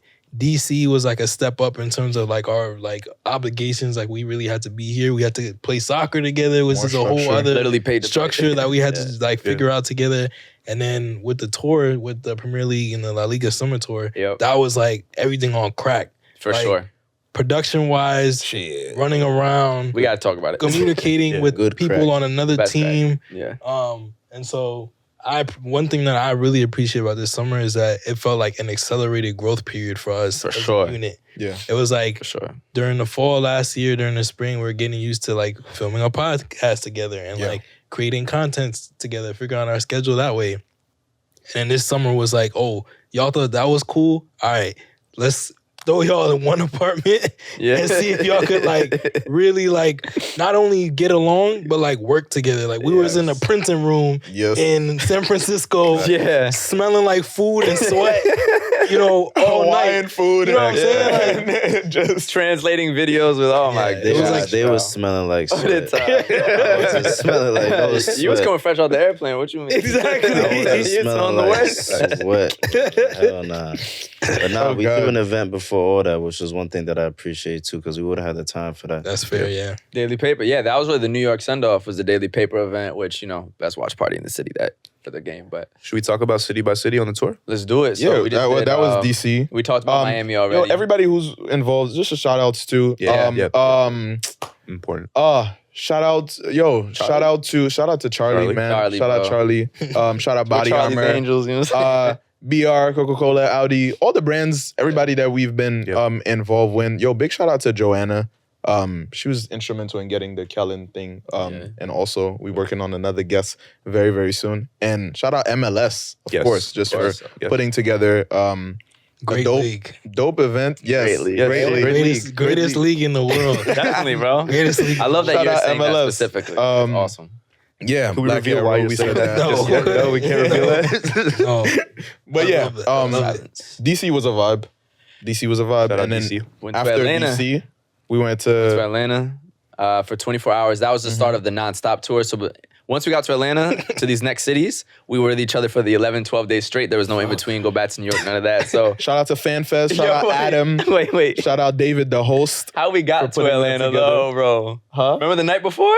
Story time. Yeah, story time. We have niggas have stories. So I'm not gonna say too much about why it ended up whatever. Connecting flights, but issues. But eventually, me and Gabe had That to. was all ridiculous. We had to finesse a play. Yeah. To where we would have to go from New York City, take an Amtrak to Philadelphia, hop off the Amtrak, go to the airport, and take a plane to Atlanta. Yeah. 5 a.m. Amtrak. Mind you, me and Gabe don't live near each other, so we're both taking Ubers to the Amtrak, 5 a.m., right? Like our train is gonna leave. Yeah, it was ridiculous. I get there first. I'm early. I'm walking to the gates of the Amtrak. I get to the gate, it's closed. It's that early. Like nothing is open yet. And I go and I realize my headphones are silent. Right? Oh, no. My headphones are silent. That's I'm not crazy. hearing. Yeah. I tap my pocket. That's crazy. No phone. It's like a movie, bro. I check my bag. No phone. I'm tapping everything. I'm looking around. No phone. My plane tickets are in my phone. Yeah. My Amtrak tickets. Everything that I in your phone, need. yeah. We're about to leave to go to different countries for 2 weeks. I need my phone. Right? Oh, wow. I don't care about even just missing the train. I need to find my phone. Yeah. So I go and I'm like, no. Like, I can't find my phone. These two random ladies that was about to take the train too. I literally told these strangers, yo, watch my stuff real quick. I have to run back and retrace my steps to see if I could find my phone. Yo, bro, I literally ran, didn't find the phone, ran back, told them I can't find the phone. I'm like, yo, can you call it? They call it, no answer. And you call me with your laptop. Then I'm like, yo, can you log into Find My? Because if you have an iPhone, you could track your phone, whatever. I'm like, can you log into Find My so I could see where my phone is? Log into Find My. See that the phone is not in a train station. It's like a block away. But I'm thinking somebody might have taken it and it's still underground, maybe the lost and found, whatever. Bro, to no avail. Like, I went back and forth. These ladies had to watch my bags. I don't know if they could have stole something. They could have left anything. But by the goodness of their hearts, they kept watching my stuff until it was time for them to go. Went back and forth, looked all over the train station. I asked like the homeless dudes that was sleeping there, yo, you find my phone? Dude, he was like, bro, I was sleeping, bro. I ain't see your phone. I said, yo. And then he was like, but you got $1 though? And I said, bro, I'm trying to find my phone, homie. Like, I got you though when I get back, but I need my phone first. So I go around, can't find my phone, call Gabe on my laptop because there's free Wi-Fi in a subway station. Call Gabe. Gabe is chilling in his Uber. Yeah. Like, yo, what's up? I'm like, I lost my phone. I'm like, what? He's like, oh shit, that's crazy. You know how Gabe speaks, bro. That's exactly what he said. That's exactly what he said. That's exactly what he said. I'm gonna say this about Gabe. I swear to God. Gabe is both the worst and best person to be in a crisis with. Yes, bro. Because his calmness will piss you off. Yes. But he can't be as nervous as you are because he has to bring the balance. Yeah. So it's the best and worst person. You could tell Gabe that your plane just crash landed in Bermuda Triangle. Like, at least you're in Bermuda. Like, damn, bro, that's crazy. But you're in Bermuda though. Yeah, I swear to God. But I say positive. Somebody got to all these negative Nancy's. Exactly. So it was good. But bro, eventually it ended up being like, I traced the phone. I run outside the station, 2 long Manhattan Avenue blocks, bro. That's not no regular blocks, bro. Not regular blocks. Those are avenues. Went to the corner to where the phone was supposed to be. It's not there. Run back. Then at some point, I talked to the MTA workers. They told me the lost and found is closed, so it's definitely not there. As I'm, again, looking, and I'm telling myself, again, this like the whole West Ham situation all over again. I'm telling myself, I'm going to find the phone. Literally right after that, a few minutes later, Gabe calls me back. He texts me first. He's like, your phone is at whatever. He doesn't say, yo, Eli, somebody found your phone and called the phone back. He just texts me, your phone is at this address. I said, what? Then I call him and he's like, yo, somebody found your phone. They picked it up. They dropped it off at the store. So I told the MTA ladies, I'm like, I'm about to go find my phone, bro. Somebody dropped the phone off at the store? No, it was the guy of the bodega. Somebody picked it up, yeah. No, but I think you left at the bodega. I wasn't at the bodega. I never went to that station. Somebody from the subway went outside and brought it to the bodega. I didn't know that part. Actually, I don't remember that part. Wow. Yeah. Gabe knew who it was. So yeah, he knew I lined him. He set the whole thing up. But yeah, so essentially I went back up. Human social test experience. Went back to the spot. Facts. The dude gave me my phone. I actually had called the ladies because they tried calling my phone too. So when I did find my phone, I called them back and I'd be like, and I told them, yo, I found the phone. And they were super happy and excited. But then the time was ticking and I had like 5 minutes to run back from the deli, those 2 long blocks again, to go down to the station. At the door, I'm like, Eli, and get back to the Amtrak station. And if y'all know anything about the Amtrak, it will leave. Man, it is confusing. The new one's confused. Yeah, you gotta go deep inside the subway to find it. 2, it will leave. It will leave on time. For no reason. If it's not broke, don't fix it. But upgrading every station, bro. For sure. It was every station is a spaceship now. It was broken. Yo, I'm so sorry for prolonging this for everybody who's watching. Seb's loving it. For the sake of retention. You're valid. If you see Eli sleep on the vlog recap, there's a reason. There's a reason, bro. But essentially, I found my phone. I found Gabe. We made it to the Amtrak station. The rest is history. We went to Philly, went to ATL. I missed my first did flight. a live for the Premier League. You missed your first flight. At Fan Fest in front of damn near 200,000 people with over Sebastian 200. there We were on a live stream through Fan Fest with Premier League, which had 275,000 viewers, which we did not know until after the fact. Yes. But I went to like the Twitter, where they had the live, and I said 275.3K. Shout out to Adam. Shout out David, the host. Shout out Adam. And that was another adaptability. We didn't know that was going to happen. Yes. We didn't really even know what the topics were. He was like, yeah, U.S. soccer, Premier League Tour. We're like, okay, but like, what do we talk about for real? And so we make shit happen. We made it happen because we know what we're talking. We're capable. That's the main thing. Like, we're not just talking just to talk. Like, we actually have the capabilities to make all of the things happen. And that doesn't just come out of nowhere. That's work. Right. But there, boom, straight to L.A., our flight got super delayed, so we arrived and went straight from the airport, pick up our little Tesla to put all of our suitcases in to go straight to the Juve Milan game. Little Tesla, bro. I will never forget that. If you're traveling with 5 grown adults with checked bags, do not rent a Tesla. He loved one of the Suburban, bro. He had a vision. Yeah. Next time it's Suburban, Spinners, all that kind of stuff, bro. But Juve Milan, we met Pogba. We met Kobe Lane.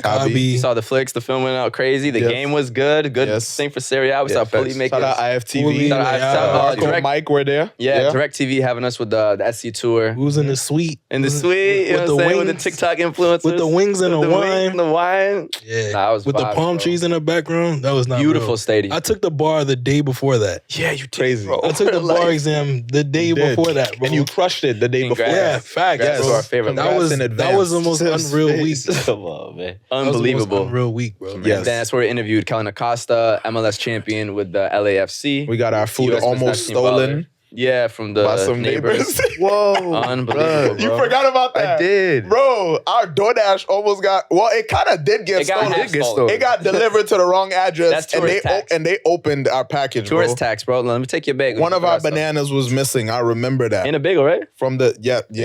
That's tourist bro. tax. Yeah, I didn't even get food that No, because we were in Koreatown. So it's the neighborhood, like a historically Korean neighborhood. So we're staying in an Airbnb in Koreatown.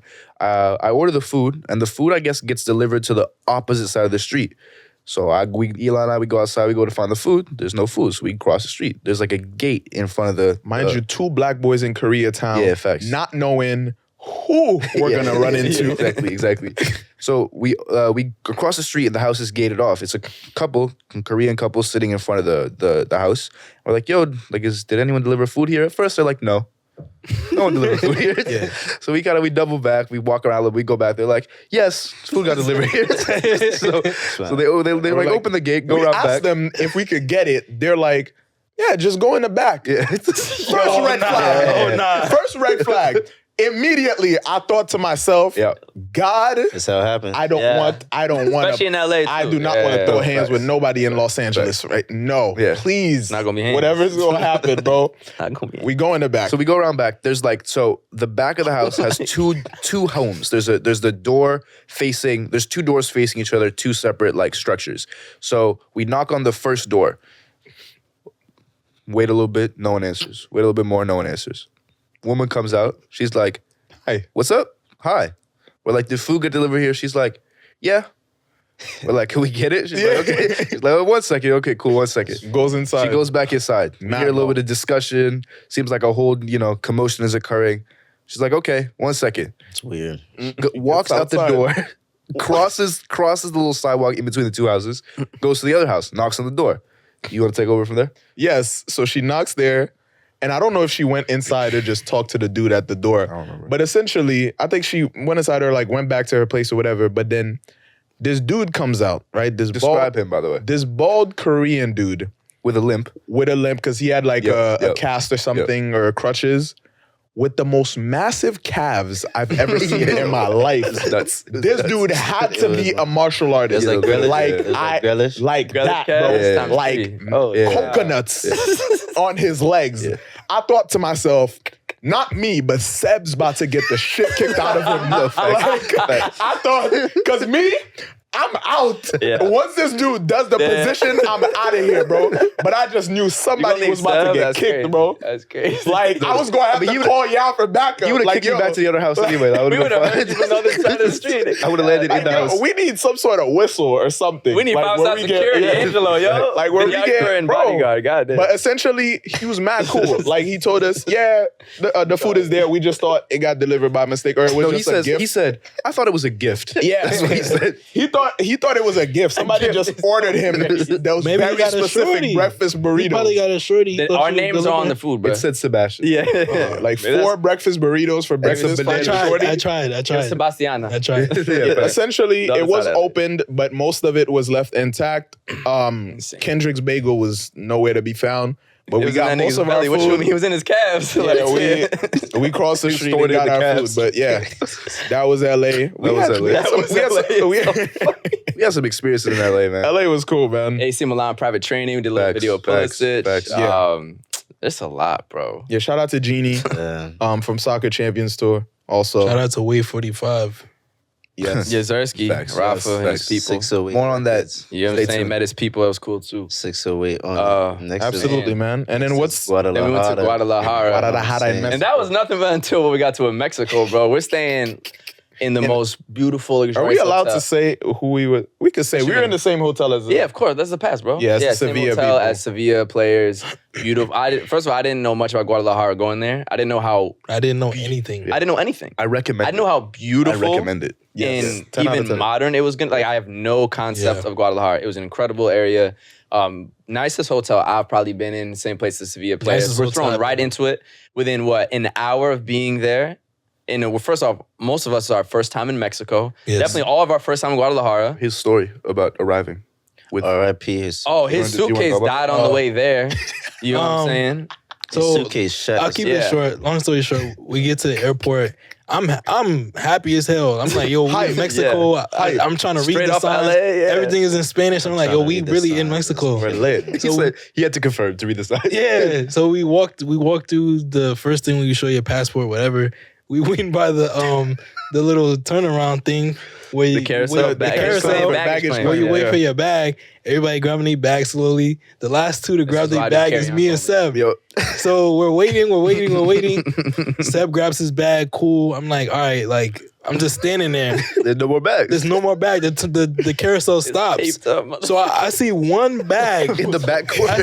I see one bag at the entrance of the carousel. They said That's taped up, OD motherfucker. taped up. Bullshit. And literally, Seb looks at me. He's like, "Yo, is that your bag?" I'm like, "Nah." Like, There's no no he said, way. "There's no way that's my bag." I was like, nah, Whose mummy is this? yeah, I was bro? like, "Yo, that ugly ass bag." Arts and craft project. Yeah, I'm like, no, that's not my bag. So time goes on. As if I had offended him asking the question. Bags. I was like, no. I Don't walk travel over. like that. After the time, a couple of minutes pass, I walk over, I go to grab the bag. It's my bag. Long story Fuck short. this bag Duct up, tape that bro. shit like it was a we have a fucking photo? broken chair. Yeah, bro. yeah, I'll put the Crazy. photo here. Long story short, the bag broke, it bursted, and whoever found it that way just taped it up.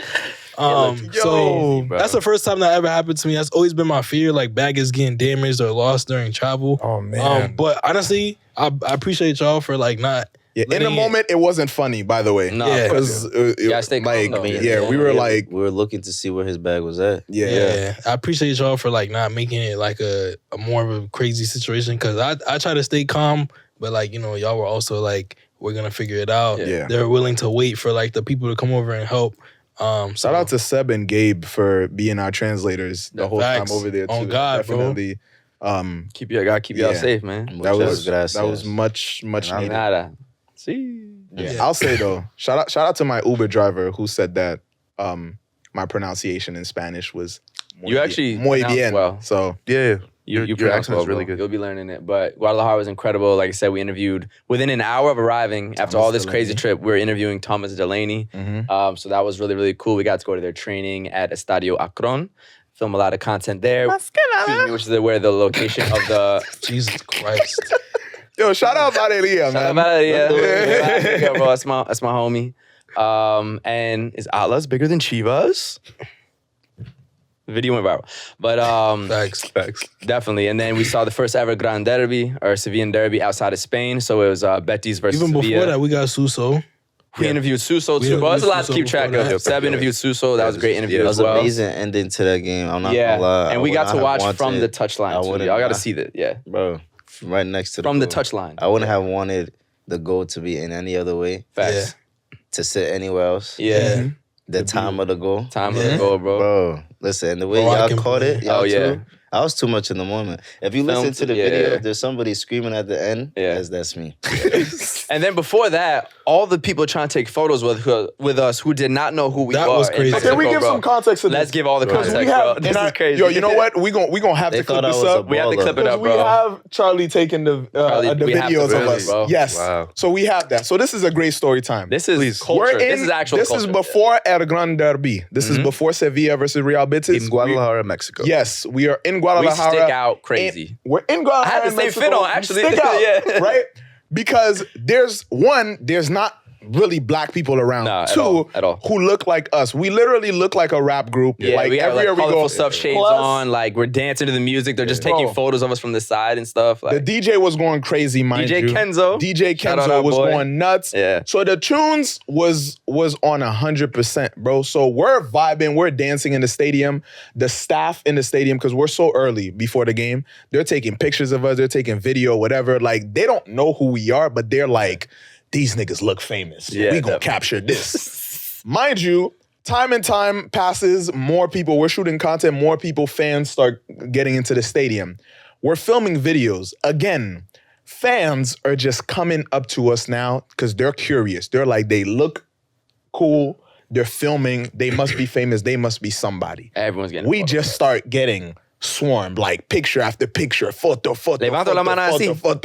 Like, and we're like, at this point, we telling people put the fives up. Like we're playing into it. IG they're just like, definitely. Yo, they're giving us our IG, all of that. But again, adaptability. Like we're shooting content, we're taking pictures with people who think we're famous, and at the same time, we're promoting, the podcast. So it was just a crazy situation. But yeah, kids coming up to us, like taking pictures, taking videos. It was incredible. Yeah. Bro, the Spanish translation editing was hilarious. That was fun. Even with Suso too, we had to get the help. It's just, we learned a lot. And we went to the Lucha Libre. Lucha Libre, yo. Put the film flick of Eli with Homeboy. Let me put my Lucha Libre film right here. For those who don't even know who Lucha Libre is, please explain. Mexican wrestling is the best thing ever. They were slapping each other's chest, bro. Mexican. Jumping from the ropes, slamming on each other, bro. Real WWE, and bro. From growing up in Haiti, bro, I never really watched WWE like that. I didn't watch WWE. So I never got into the WrestleMania WWE thing. But seeing this in person was insane. Now I get it. Even though I know it's fake. But it's so entertaining because there's so much to it, bro. And everybody's like, they're singing, they're chanting stuff. Like, bro, it was, oh my God, bro. And I bought a mask. The masks. It was a football atmosphere. It was the cake. They had the ultras. They had the ultras up top. Unbelievable. Oh, dude. That was, and people are flipping us off as we're walking through. Was there no tourists in there? No. Was there no tourists in there? That was real Mexico, bro. That shit was serious. We was in a different part of town, too. That was real, bro. That was real. At some point, we was in an Uber going to the Lucha Libre thing, and I said, yo, we might be getting set up. Yeah. Because I think that this is far now. I don't understand where we're going. Yeah. And no one gave us any info. Mexican Uber drivers, translate this for me in Spanish. Please stay off your phones when you're driving. Por favor, no usa tu teléfono cuando está cocinando. Oh, wait. Conduciendo el coche. Yeah, por favor. Please, please stop. But yeah, the Lucha Libre thing was crazy. That was insane. Yeah. I hope y'all enjoyed that. I enjoyed the hell out of it. People are chanting, cussing. The crepas afterwards? Yo, the livest Wednesday night I had in a minute. Facts. Yeah, for sure. Facts. No, like for me, like the most important thing is like experiences. Like that is what's valuable in life. That's real culture. That is probably one of the most like uncomparable experiences I've had in my life. Yeah. That was incredible. And because we were working the entire Mexico trip, that was the one cultural non-soccer thing we got to do, and it was the perfect thing to do. I'm so glad that was the one thing. Shout out to Ishel. Shout out everyone from La Liga, shout out Adrian, shout out Henry, shout out Relevant Sports, because it's not possible without y'all. But from there, went up to our last spot today. Shout out Hector. Shout out Hector. Shout out Cesar. Shout out Cesar. Sweet. Yo. If you're not sweet, you're not none. You know what I'm saying? Yo, Hector is a madman. My favorite person in the whole wide world. I'm not gonna lie, bro. Some of these trips, like we gonna have You know how the quotes you hear. You know how Speed be going live sometimes, like live streams as he's out in the street. We gonna have to start doing that for y'all, bro. Because some of the characters we meet is the characters. Oh my god! And once we get to Patreon, eventually we're gonna tell some real stories. Yeah. Oh my god! But from there, we flew out to the Bay. So San Francisco. That was smooth. Shout out Oakland. You know what I'm saying? Shout out Larry June, all that, and the culture out there. What do we do out there, bro? We went viral with shout out T. Yassine Bono. Shout out T. You know what I'm saying? Shout out the town. Shout out the town. Neighborhood Sports Club. Where do we even start, bro? Oakland Roots. Oakland Roots was the first thing, man. Yeah. Shout out Oakland Roots. Shout out Idris, who's the founder of it, and also the CMO. Like, Oakland Roots. If you don't, I'll do it. USL club. So USL is a professional soccer league in the US that sits below the MLS. Second division. So like the championship in England, Serie B, you know, Segunda División in Spain.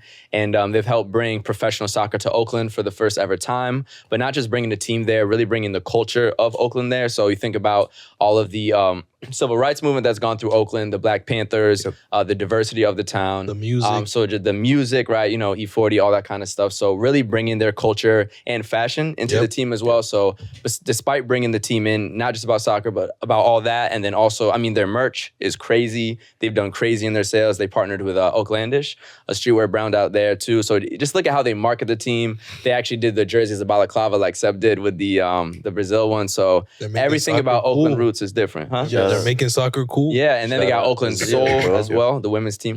Shout out Azil. Aziel, our photographer. We did one of our first photographer Fridays for Wavy Footy. So that's the culture in the Bay, bro. And it's really the number one team out there. You know, San Jose Earthquakes, it ain't the same. If I may add, Neighborhood Sports Club. Shout out Neighborhood Sports Club. Shout out Max. Yeah. Shout out everyone out there, bro. Jordan. If I may add, so we got invited to Oakland Roots' facilities. Yeah, where Sevilla was practicing. Exactly. For me, that was like a really, really cool thing. And I'm not, that as well. But like, what is too much? The Oakland Roots thing itself, like us being able to see their facilities and then be able to speak to Idris, who is the founder and CFO, Chief Marketing Officer. So Idris is the founder and CFO of Oakland Roots, right? CMO. And CMO, excuse me.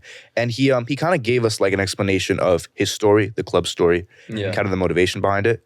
And I don't say this lightly. Like, I think that was one of the most like inspiring conversations I've ever had in my life. Like, and I'm not getting paid to say this. This may sound like an ad, but honestly, like, if you are able to in any way support that club, because their story is something that is special. Like, what I learned from like his view on how he wants to do things is like the first word that comes to mind is authentic. Like, he wants it to be honest and true to that place. And I was just moved by the way that like everything goes through that same idea, authenticity. It will be Oakland first. It will go through the Oakland state of mind, the way that Oakland people think, the way that Oakland people want to express themselves will be the first thing that club does. Merch, fashion, on the pitch, off the pitch, training, the way the club is designed, the way the logo is designed. Even the Roots thing is like something that is like thoughtful and authentic.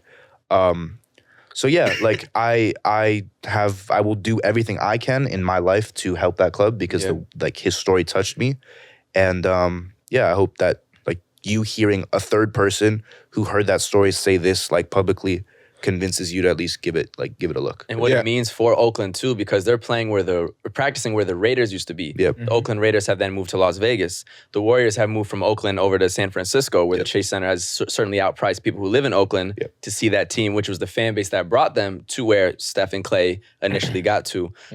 So then the fact that they started, I believe, only a couple years before the pandemic, they had to endure the pandemic, and the USL does not have the protection that the MLS does. Yeah. So even aside from all of the deep, beautiful meaning behind it, even just the perseverance of it and the belief in it. So man, shout out. I definitely want to pick back. How old? Idris is what, like 29, 30? I think he's probably mid 30s. Okay. I wanted to piggyback on what what you guys are saying about Oakland Roots, about Idris and himself, and just the fact that you can tell where an organization is heading based on who's leading it.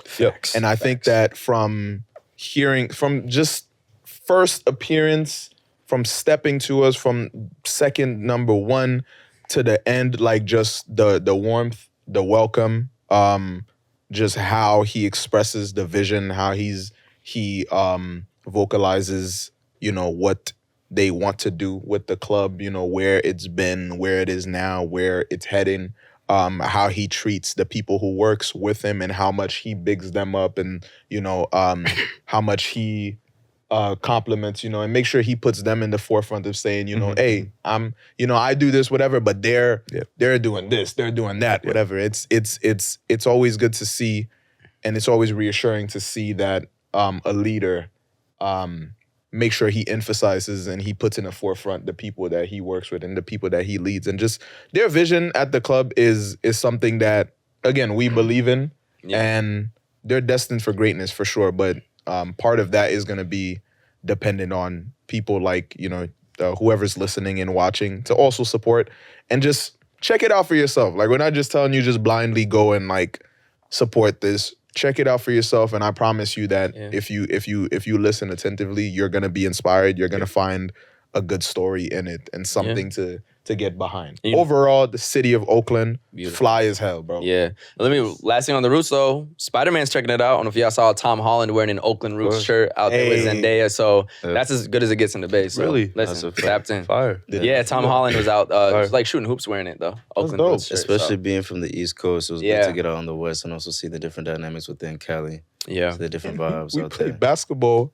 We didn't even talk about the Warriors thing yet. That was crazy. So we went to the Warriors practice. We went to the Chase Center where the Warriors play and just won the championship 2 years ago. A year ago from the summer. Stat and Steph, we went to the locker room, saw the whole facility, shout out the whole Warriors team. Kendrick lost his phone in the Warriors. Like, that's a crazy we had to find Kendrick's phone at the Warriors facility, bro. Like, we literally played basketball with Real Sociedad. Phones is a thing. Josh went one-on-one with Mikel Merino. Did amazing. We played ball. We played knockout with a bunch of Sevilla players. You met Rakitic. We asked them all their favorite NBA player, bro. What a guy. It was cool, bro. To see them they were as geeked as we were to be there. Like, we were all just like kids just playing hoops. It was hilarious, just bro. Playing basketball with professional footballers. Kendrick almost fought Sevilla technical staff. That was so funny, bro. Y'all chasing the ball, pushing them. Yo, that was incredible. I caught a cramp doing that, bro. I caught a cramp. I had to stretch.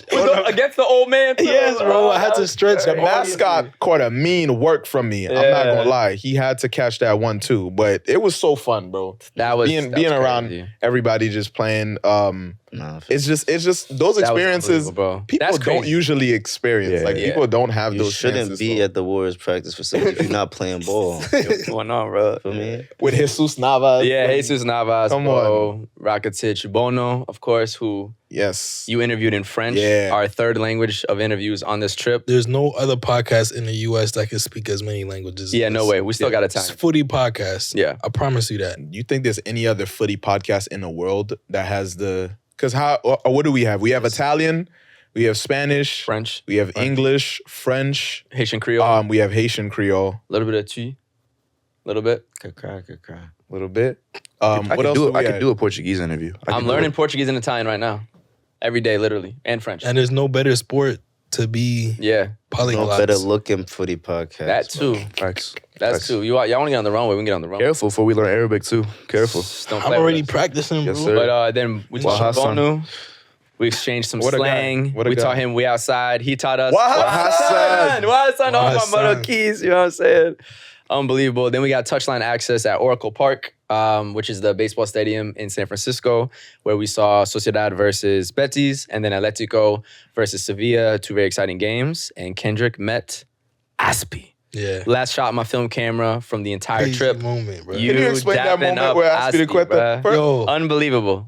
Yeah, so I obviously had the chance to meet Cesar Aspi Crueta.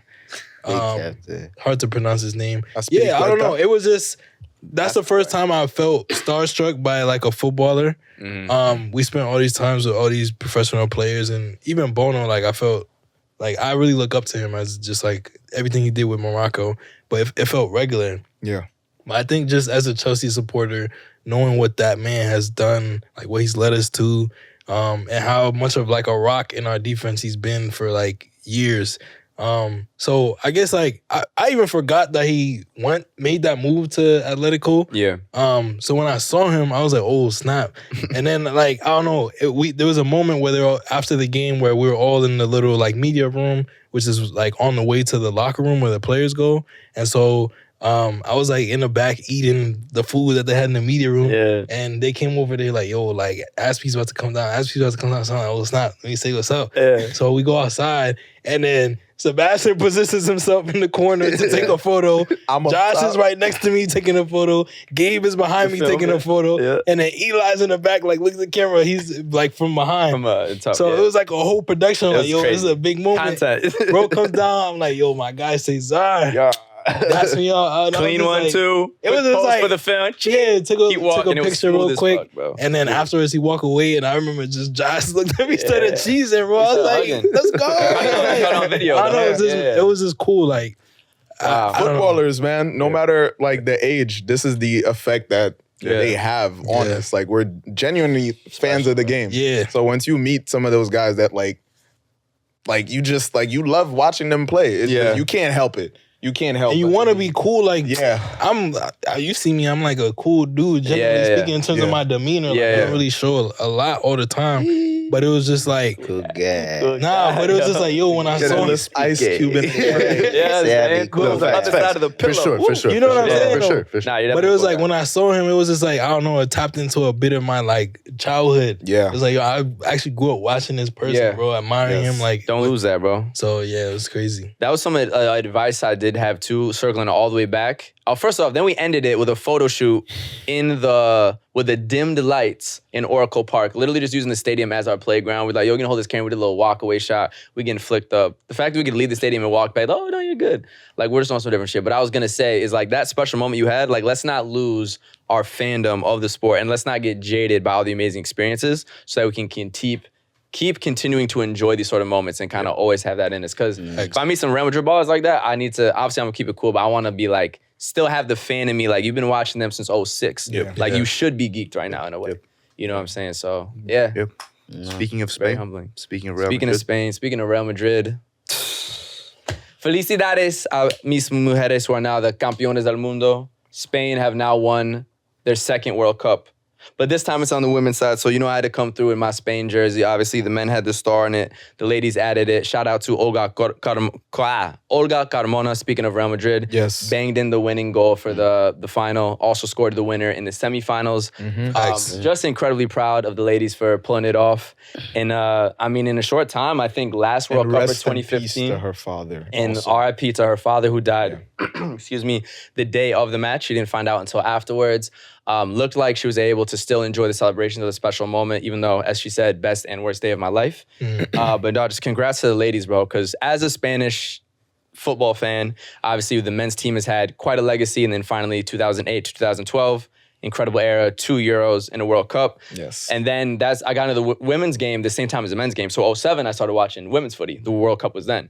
And the Spanish women's national team, non-existent. Spanish La Liga, not even a thought just because they weren't investing in it. Yes. But to see from then to now, to have already won the World Cup, have Barcelona walking all over the entire club scene like it's nobody's business, to have the youth team that won the U17 World Cup recently, then the U20 World Cup, and now the Senior World Cup. And I think the senior team only had one World Cup win before this tournament, bro. Yeah. So to see their growth this fast, I knew all you had to do is invest in the women, bring the tiki-taka, bring the culture to them, and they are going to dominate. And they have completely balled out, completely well-deserved, played the most beautiful style of doing it too. Shout out Salma Parueo as well. Shout out you know what I'm saying?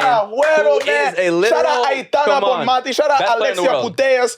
Barcelona shout out and Real Madrid. Barcelona ballers in the Spanish women's national team, bro. Salma, for those who don't know, is a gold medalist, youth world Olympic gold medalist. So in was it 400 or 200?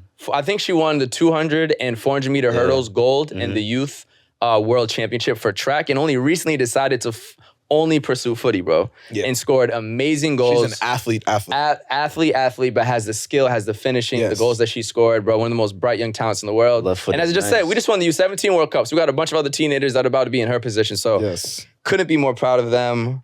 No, it's a tie. But that's not all that happened, unfortunately. So to give some unfortunate context on what happened during the gold medal celebration, Luis Rubiales, who is the president of the Spanish Federation, kissed Jenni Hermoso on the lips while they were giving out the medals. Not the usual Spanish, 2 cheeks, because that is standard. Everybody does that. It's how you greet people. But on the lips, without her consent. Grabbed her whole head. Grabbed her whole head. There was no way she could have given consent. She already said that she didn't. No, boy, this has become an unfortunate fiasco to come out and kind of take away a little bit media attention, which should all be about the locker room celebrations, how much people in Madrid embraced them. They came through, they had a whole parade, the same parade that when Spain's men won the World Cup, when Real Madrid wins the Champions League, they go to Cibeles in the center of the city. Beautiful celebration. But instead of talking about some of those things, we're talking about this creepy guy. And so lots of protests have been about it. The players created a statement saying, we will not play for this federation or this national team until he leaves. Even the men's too. The men have been... Guys like Borja Iglesias. Yeah, Borja Iglesias. Talking about it. We saw in SF as well. Bellerin was talking Bellerin as well. The good thing is FIFA, and there's been a lot of updates constantly about this, but FIFA has stepped in and is giving an initial 90-day punishment for him where he cannot do anything footy related. Yeah. So in that time, they can collect all the information they need to then determine what the full-time punishment will be. But he's out of there. They just won the World Cup. This entire team and former players are saying, we will not play for this team if y'all don't get him out. Bro. The power's in the players, bro. Yeah. If you think about it even deeper to labor and ownership, the power's in the workers. So if they make this protest, they're going to get what they need. And then 11 technical staff have now joined them in protest. Everyone's against you, bro. It's over for your ass. So unfortunate that he had to kind of take some of the spotlight away, but I still want to make it about these women in face of all this adversity and the coach that they don't fuck with and all the protests before this. Even before that. Before this, all those issues, they still won the World Cup. When, maybe Spain's a great team, but y'all didn't know they were this good. To just wipe the floor with everyone, minus the Japan game. There was a point, incredible, bro. There was a point when Jorge Vilda said, when there was like a talk about him like not bringing players to the World Cup, he was like, oh, there's thousands of other women in Spain to choose from. Like crazy statement. From his mistreatment. It's crazy. Yeah. So there's a lot to it. There's a lot to it, but it's also been good to see kind of the footy media world gather around Jenni and the team and be unequivocally against him. Obviously, you're going to have some balls who say, oh, what did he do wrong? But I feel like the majority of anyone with a brain can see what was done wrong. And the other thing about it is that, unfortunately, it's not just Spain. We know France had so many issues with their federation. Jamaica, which I know, Josh, you might be talking about. Zambia's coach, I believe it was, had allegedly done some assault as well. So it's something that in the women's game, when they win, there's these sort of issues around it. And we talk a lot about racism in the men's game, Nigeria but sexism in the women's game is something that we just have to work to eradicate. Step by step. But no, for sure. I mean, at the end of the day, you're talking about a lot of things and a lot of things that hold women's football back. You know, one of the biggest things about this World Cup is the fact that this is Marta's last World Cup. Greatest of all time. You know, somebody who's been the inspiration. Somebody in one of her last interviews talked about the fact that she didn't even have an inspiration or somebody to look up to. So to be able to see an organization that you said when you started watching women's football wasn't even there or had the structure to be able to produce. You know, it's sad to see the same type of things holding women back, but it's good to see the growth. And even within Brazil getting knocked out, you know, it was due to Jamaica, which is a team that's gone through a lot just to get where they are. So it's a lot of progress that's going on. It gets me excited, honestly, just to see how the future goes. Yo, even for speaking of a Caribbean team like Jamaica, even Haiti making it to the World Cup, like I'm not so mad that like we were eliminated or that we left after the group stage, because one is the first time the women's team has made it to the World Cup, and we had a solid squad. Like just to see even like our star player Melchi Dumone is 20 years old, like she'll be back in the World Cup, you know, and. It was just the fact that also their first game was against England. They lost 1-0 to penalties. Second game versus China, they lost 1-0 to penalties. Third game versus Denmark, they were down 1-0 to penalty, which they ended up losing 2-0. In like the 97th minute, Denmark scored that last goal. So they were about to lose 3 games, 1-0 to England penalties. was in the final. You know what I'm saying? Which goes to show they held England to, shout out to Carly Theus, who's our goalkeeper, had like 10 saves versus England, like 8-7 versus Denmark and China. So our defense was solid, but the coach, he's not there anymore. He's not coaching the women's team anymore. But I just felt like there was like the defense is good, the players are good. We have some really good, pieces at all levels, at the goalkeeper, as a defense, and midfield and attack. But there was no clear structure or like plan from the transitions between the defense moving forward to actually score. Like it just seemed like they defended, they knew how to move the ball, they knew how to play together, unless it was to go and score. So it seemed like when it got to that point, there was no organization or there was no real plan to go and put the ball in the back of the net. So that just made me feel like, okay, we just need better management. We have the talent there, but I'm super proud of them. I'm proud of the whole team, and they made their country proud, man. Les Grenadiennes, and I can't wait to see them back on the world stage. Bro. It was a dope moment. They'll be the second Caribbean country to make it to the knockouts. Y'all up? Yes, sir. Yes, sir. You said next World Cup.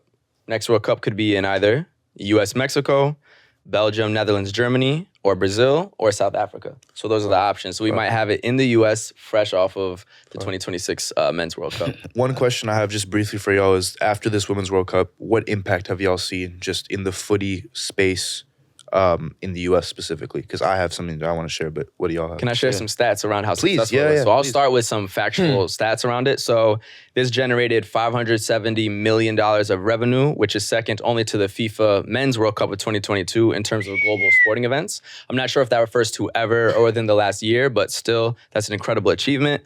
Along with all of that, it set attendance and viewership records daily. Among a plethora of impressive match attendance numbers, it was the most attended Women's World Cup ever. When it came to TV, China had the most watched match of the tournament with 53.9 million viewers, while Australia registered their largest television program in over 20 years. Wow. So any show in Australia, any TV, movie, whatever, this was the largest viewership on any television of anything in the last 20 years in the entire country of any content, news, elections, etc. And the U.S. as well broke multiple viewership records as well. So put women's sports on TV, bro. Yeah, I think the biggest Shout out to Just for the info, or what but, I've yeah. that I hope, I still see it as like there's still that little handicap I feel in the football space. Like I'm still seeing comments for women's footballers should just stay in the kitchen.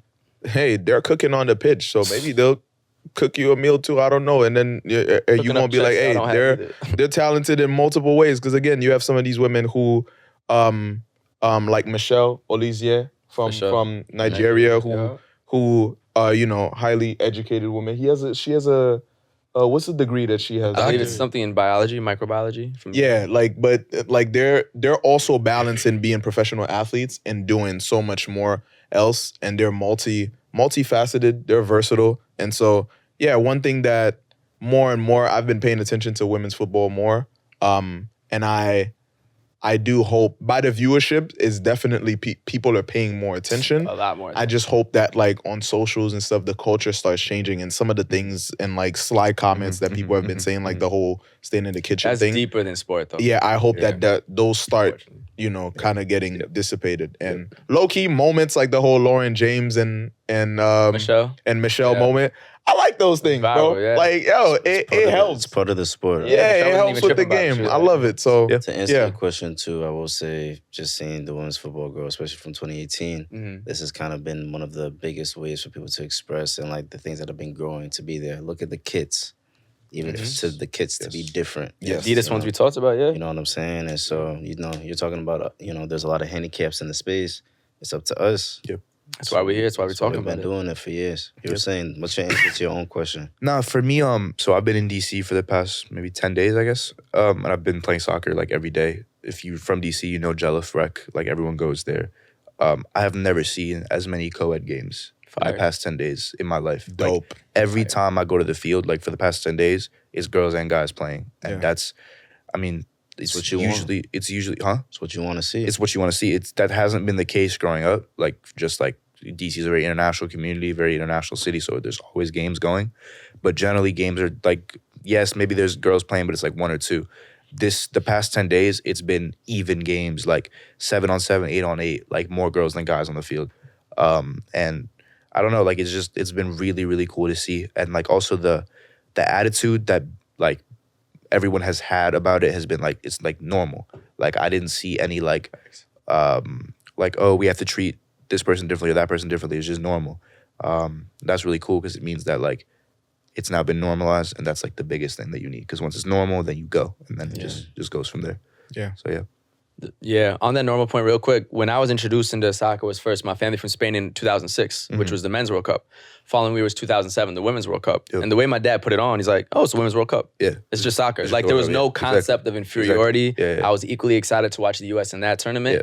So when you're raising kids, showing them sports, you normalize it and just make it like the other side of the coin. No one's going to trip about it. Yes. Sure. And I'm seeing guys wearing like women, like the women, like I was looking to buy it, but they didn't have the star on it yet. So I was like, I need it with the star. It's good. It's good. It rubs off on people. It rubs off on friends. Like people. It rubs off, yeah. Speaking of international football, a quick little segment. I want to ask you guys a question real quick, just for the fans, to learn a bit about our footy personalities, how we feel about the game. We're going to be doing this every week, just so you guys can get an idea of how these guys feel about stuff.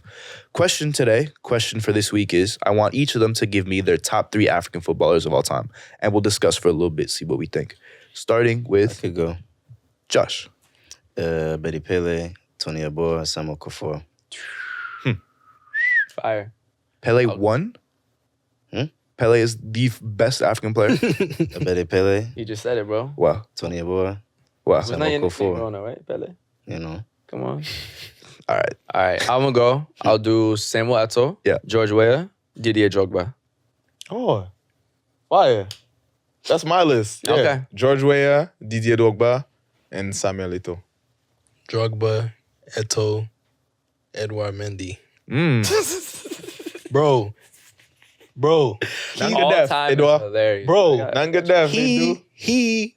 What's Fell off? the phrasing? Fell off. See how he had to explain his. What's the phrasing? You need to explain a little bit too, by the way. He kept is it- I kept it in the I country. got the phrasing.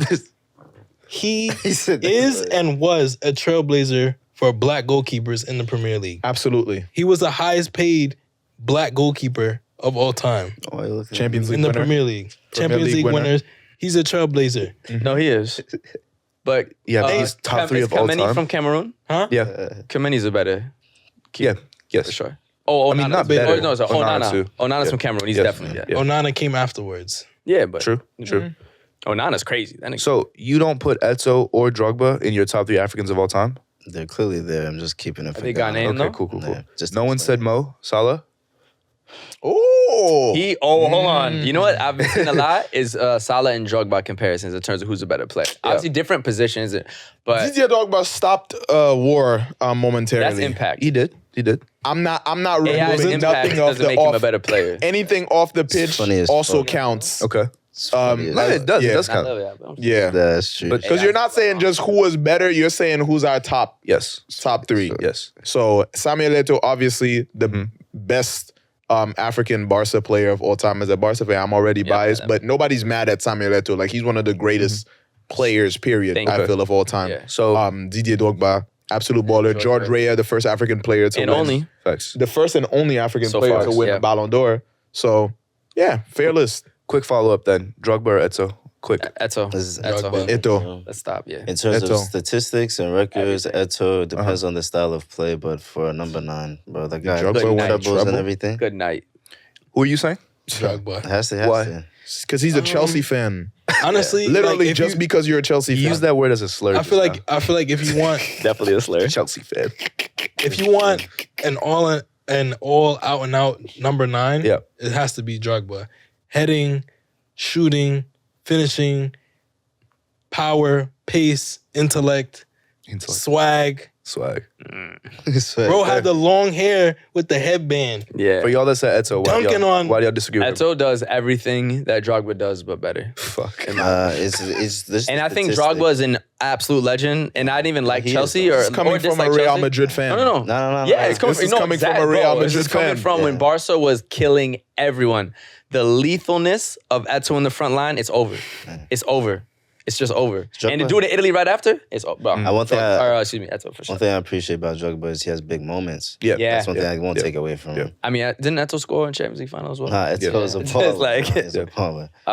Shout out both of them though. Shout Messi out wouldn't just all be the- Messy without. I'm Facts. fucking with y'all. I'm playing. It's true though. I'm It's a not little bit about true to- though, but it's a little bit true Everyone though. has Eto'o said it himself. Everyone But needs it's a little their bit teammates, true, bro. Everyone needs their himself, teammates. bro. He Yeah. was like, Xavi and listen. Iniesta, everyone needs He their had a teammates. big, Eto'o big, said big it impact on himself. him. Messi was a But Messi I at know the what the same conference time. was gonna look like. No, of course, but You know what I everyone mean? everyone needs help. But No, but say it. It's a little bit true though. That's not a little bit Messi true. Messi wouldn't be Messi without Samuel Eto'o. no one would be anyone without their help.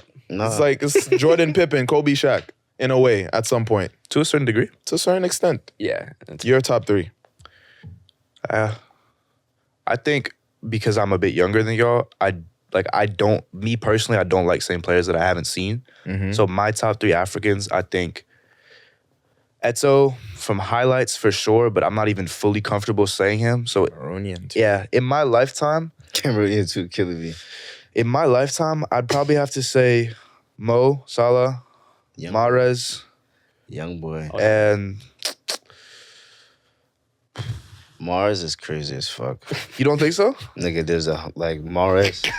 Okay, in his fully viewing. No, so it's like this. It's like this. So In at my the same lifetime. time, too, you're more so saying like just like What I was able to talent, see live. like, When did you start watching? But are we talking about achievement?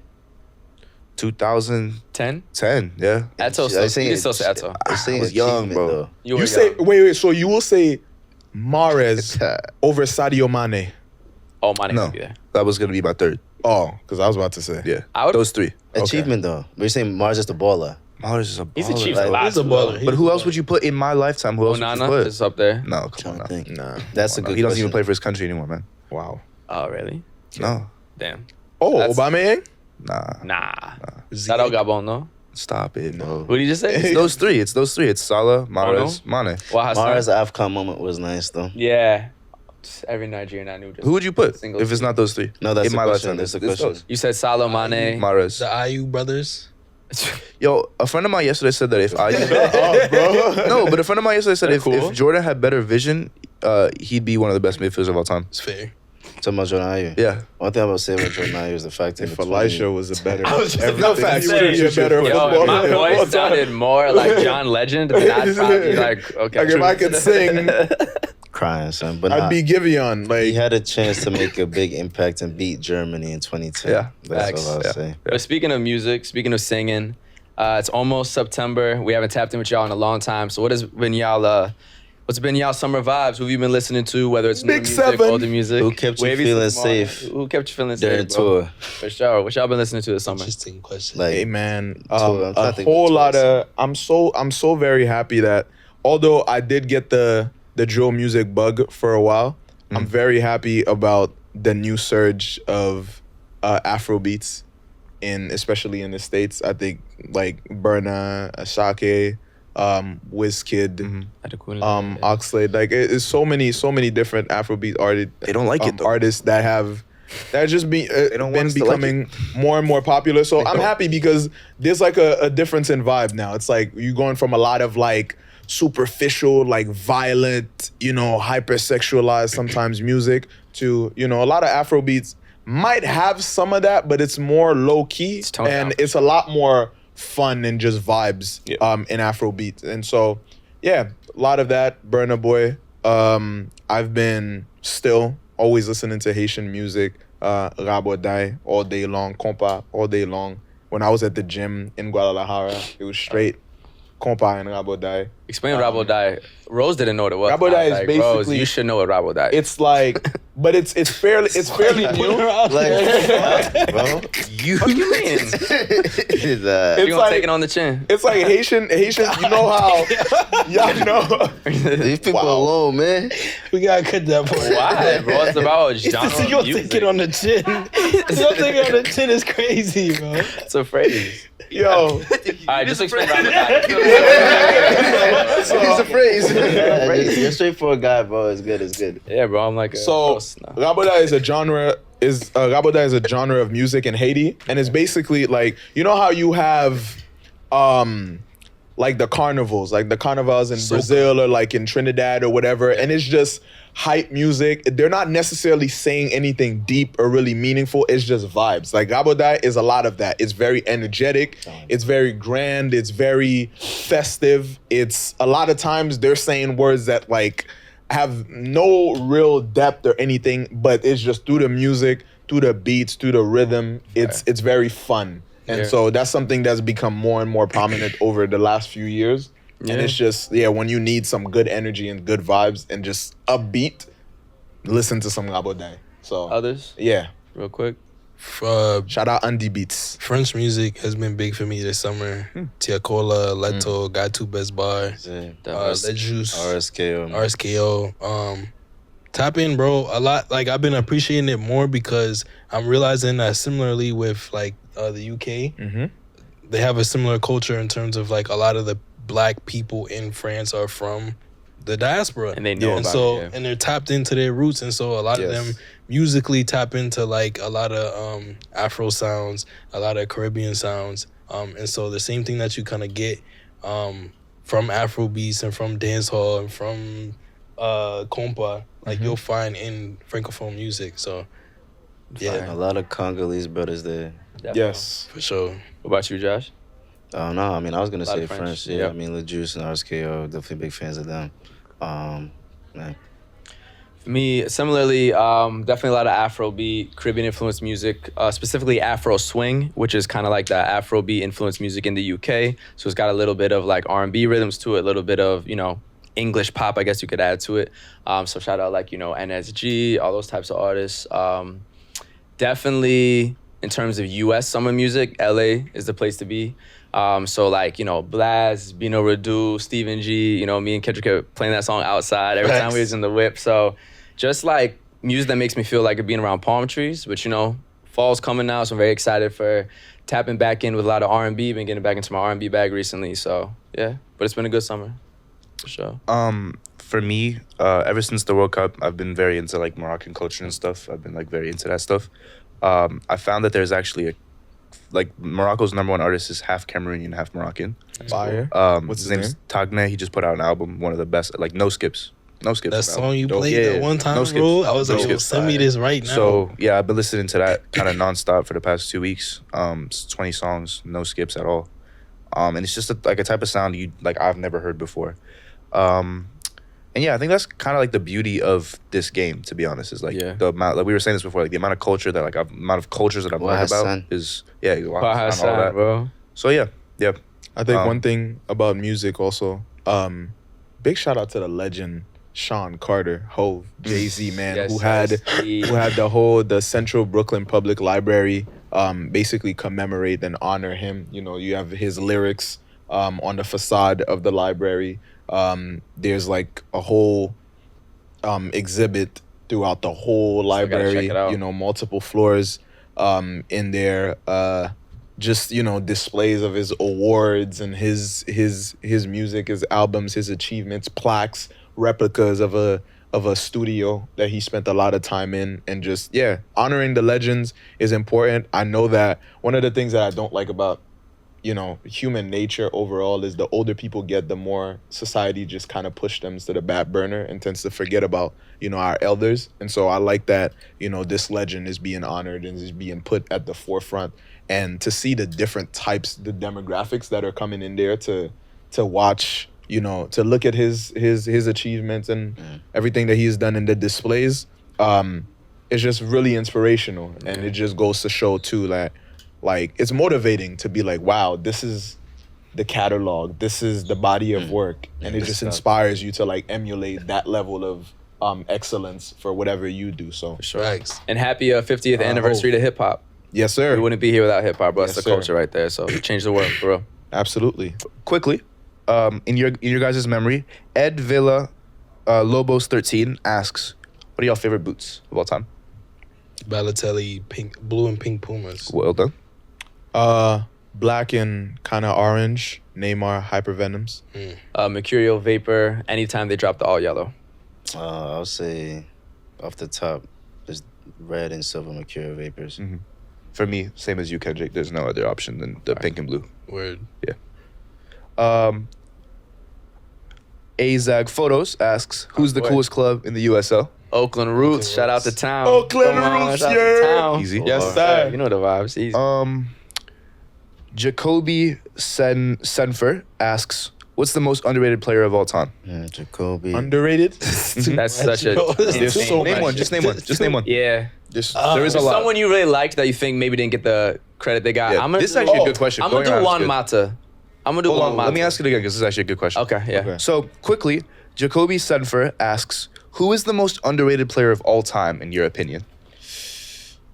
I'm going to do almost a topic of ballers is going to be the Spanish midfielders that weren't Xavi and Iniesta. The depth from 2008 to 2012. Now, obviously, Xavi and Iniesta, those are our goats in Spain. The guys right below, I don't think people realize how good still David Silva was and what he did to the Prem. Juan Mata being player of the season with both Chelsea and Man United, winning the Prem with Chelsea. So I'd say that kind of group of players, also shout out both of them coming from Valencia, is that caliber. Even Cesc Fabregas, bro. Yeah. People were joking on him on Alonso social media. He put out Xabi, bro, what? Yeah, of course. Like, so for me, it's those Spanish midfield. Because the thing is, theoretically, they should be at other countries, but Spain somehow is able to keep developing them. Yep. Those Spanish midfielders right under Xavi and Iniesta, bro, are some of the best players ever, like, actually. So for me, it'd be those guys. For me, I'm going to say, to piggyback off of the Spanish midfielders thing, I think Sergio Busquets is one of the most underrated players of all time. Because you don't see it. I will say, just because CDMs just don't get the recognition that they deserve, but they're so important.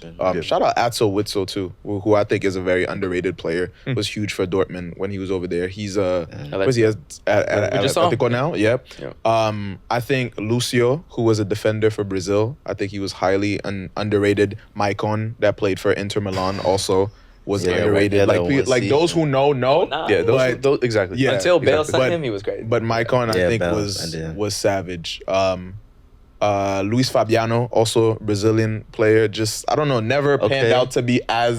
He played for Sevilla too. Never panned out to be as big, but I just felt like he should have got more recognition from bigger clubs, and I think he would have done really well for them. That's my lineup. Hey, man. Others? I mean, honestly, there's too many. Yeah. Out of the ones that you need, just to make it easier, because it's not like, I'm not going to lie, it's not like my brain's working that fast. But David Silva, bro, pretty privileged. I'm not going to lie with some of these ballers too. True. That's a whole nother conversation. We talked about I'll it. I'll write that down. But we were talking about that with. It's a good one. Yeah. But low key, if the way you present yourself, the aesthetic ups. Marketing. Bro, So. Yep. Kendrick? I don't know. That's okay.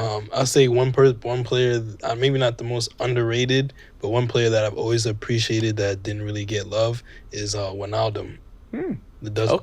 Yeah. Genie. Solid, like, CDM, hold down the midfield, but, like, never really got credit because he wasn't necessarily the most aesthetically pleasing on the pitch, but he was just like a workhorse. Yeah, it's fair. And I don't know if, especially like Liverpool, ever like cherished him as much as they maybe should have. Seb? For me, it's an easy answer. I've been saying it for years. It's El Shaarawy. I think, like, had he been born 5 years later, like, had he been born today, like, around the age where, like, being a baller that was, like, flashy, like we were talking about Xavi Simons earlier, if El Shaarawy had been born today where he could have been posting his highlights and, like, been a 22-year-old half Egyptian, half Italian winger who was tearing up the Serie A, I think he would have been, honestly, like, everyone's favorite player. Because the way he played, the mohawk, the style, all that was, like... There were ballers who had that around his time. Ricardo. No, it's just, like, he just wasn't set up right, in my opinion. Like, the way that his career panned out, the injuries, then being sold to it didn't work well. To be honest, I feel like it's like, you say, had he been born 5 years later, had he played in another league too, maybe it would have been. Yeah. Had he had an Ajax spell quickly, and then, like, I feel like that would have just given him the credit that he needed. Well, we need some credit. Some credit for being the flyest podcast in the whole world. Transition guy. You know what I'm saying, Transition guy.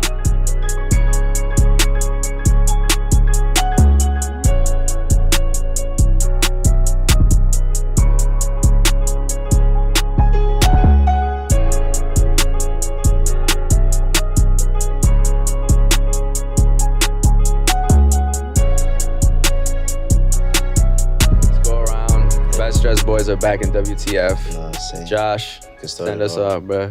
I got +234 on the shirt. Check them out. Official 234 store on IG. Got the members only ashtray. Got the Legos tee on. Shout out Legos. Got Lucid FC on the pants. Got Jordans on the feet. Check out their IG, up and coming. So, all right, I'm here. Got on my new Jordan 3s. I call them the cappuccinos. Got my drink right here too. Tasty. We got the Alfric Eden on the pants. Campeones del Mundo on the shirt. We got a lot of shades. We got Aquila here, but we're not done because we got Aquila here. But we're not done because we got Prada here. But then we're not done because when you do celebrations with champagne when you win the World Cup, you know what I'm saying? You gotta have the goggles to protect you from the bubbly. So we got the snow goggles on the head top. You know, the curls are up, but braids be coming back soon. Lots of jewelry as always. And shout out homie in LA. Remember, we got the random bracelet from him. Success is in the dedication. Inspire others. Fire. So that's how I'm feeling today. Fire. Yes, sir. On this side, we got the, I don't even know if it's gray or kind of gold. Yeah, we got the Air Force Ones on the feet. Thrifted, jorts, clean rings as always. Shout out to my lady for the bracelets. Love it. Shout out Umbro for the Ethiopia jersey. And also thrifted this in LA. So, yeah, the shades. We calm today. little warm gold vibe, gold hue, because that's how I'm feeling. I'm feeling sunny. Feeling nice. What you got on? I'm going to go last. Cool. I got on the Kaiser Chiefs jersey with the bubble print Vodafone or Vodacom sponsor. Nike shorts, and then Puma Golf on the feet. As always. Yeah. Come for me Puma today. sponsor Seb. It'll come. Going. Labor Day is coming up, so you know the white got to come out while it's still Gee, you on, dog? I heard you on that. Yeah, white Palace pants, black Nikes, Catania kit on top.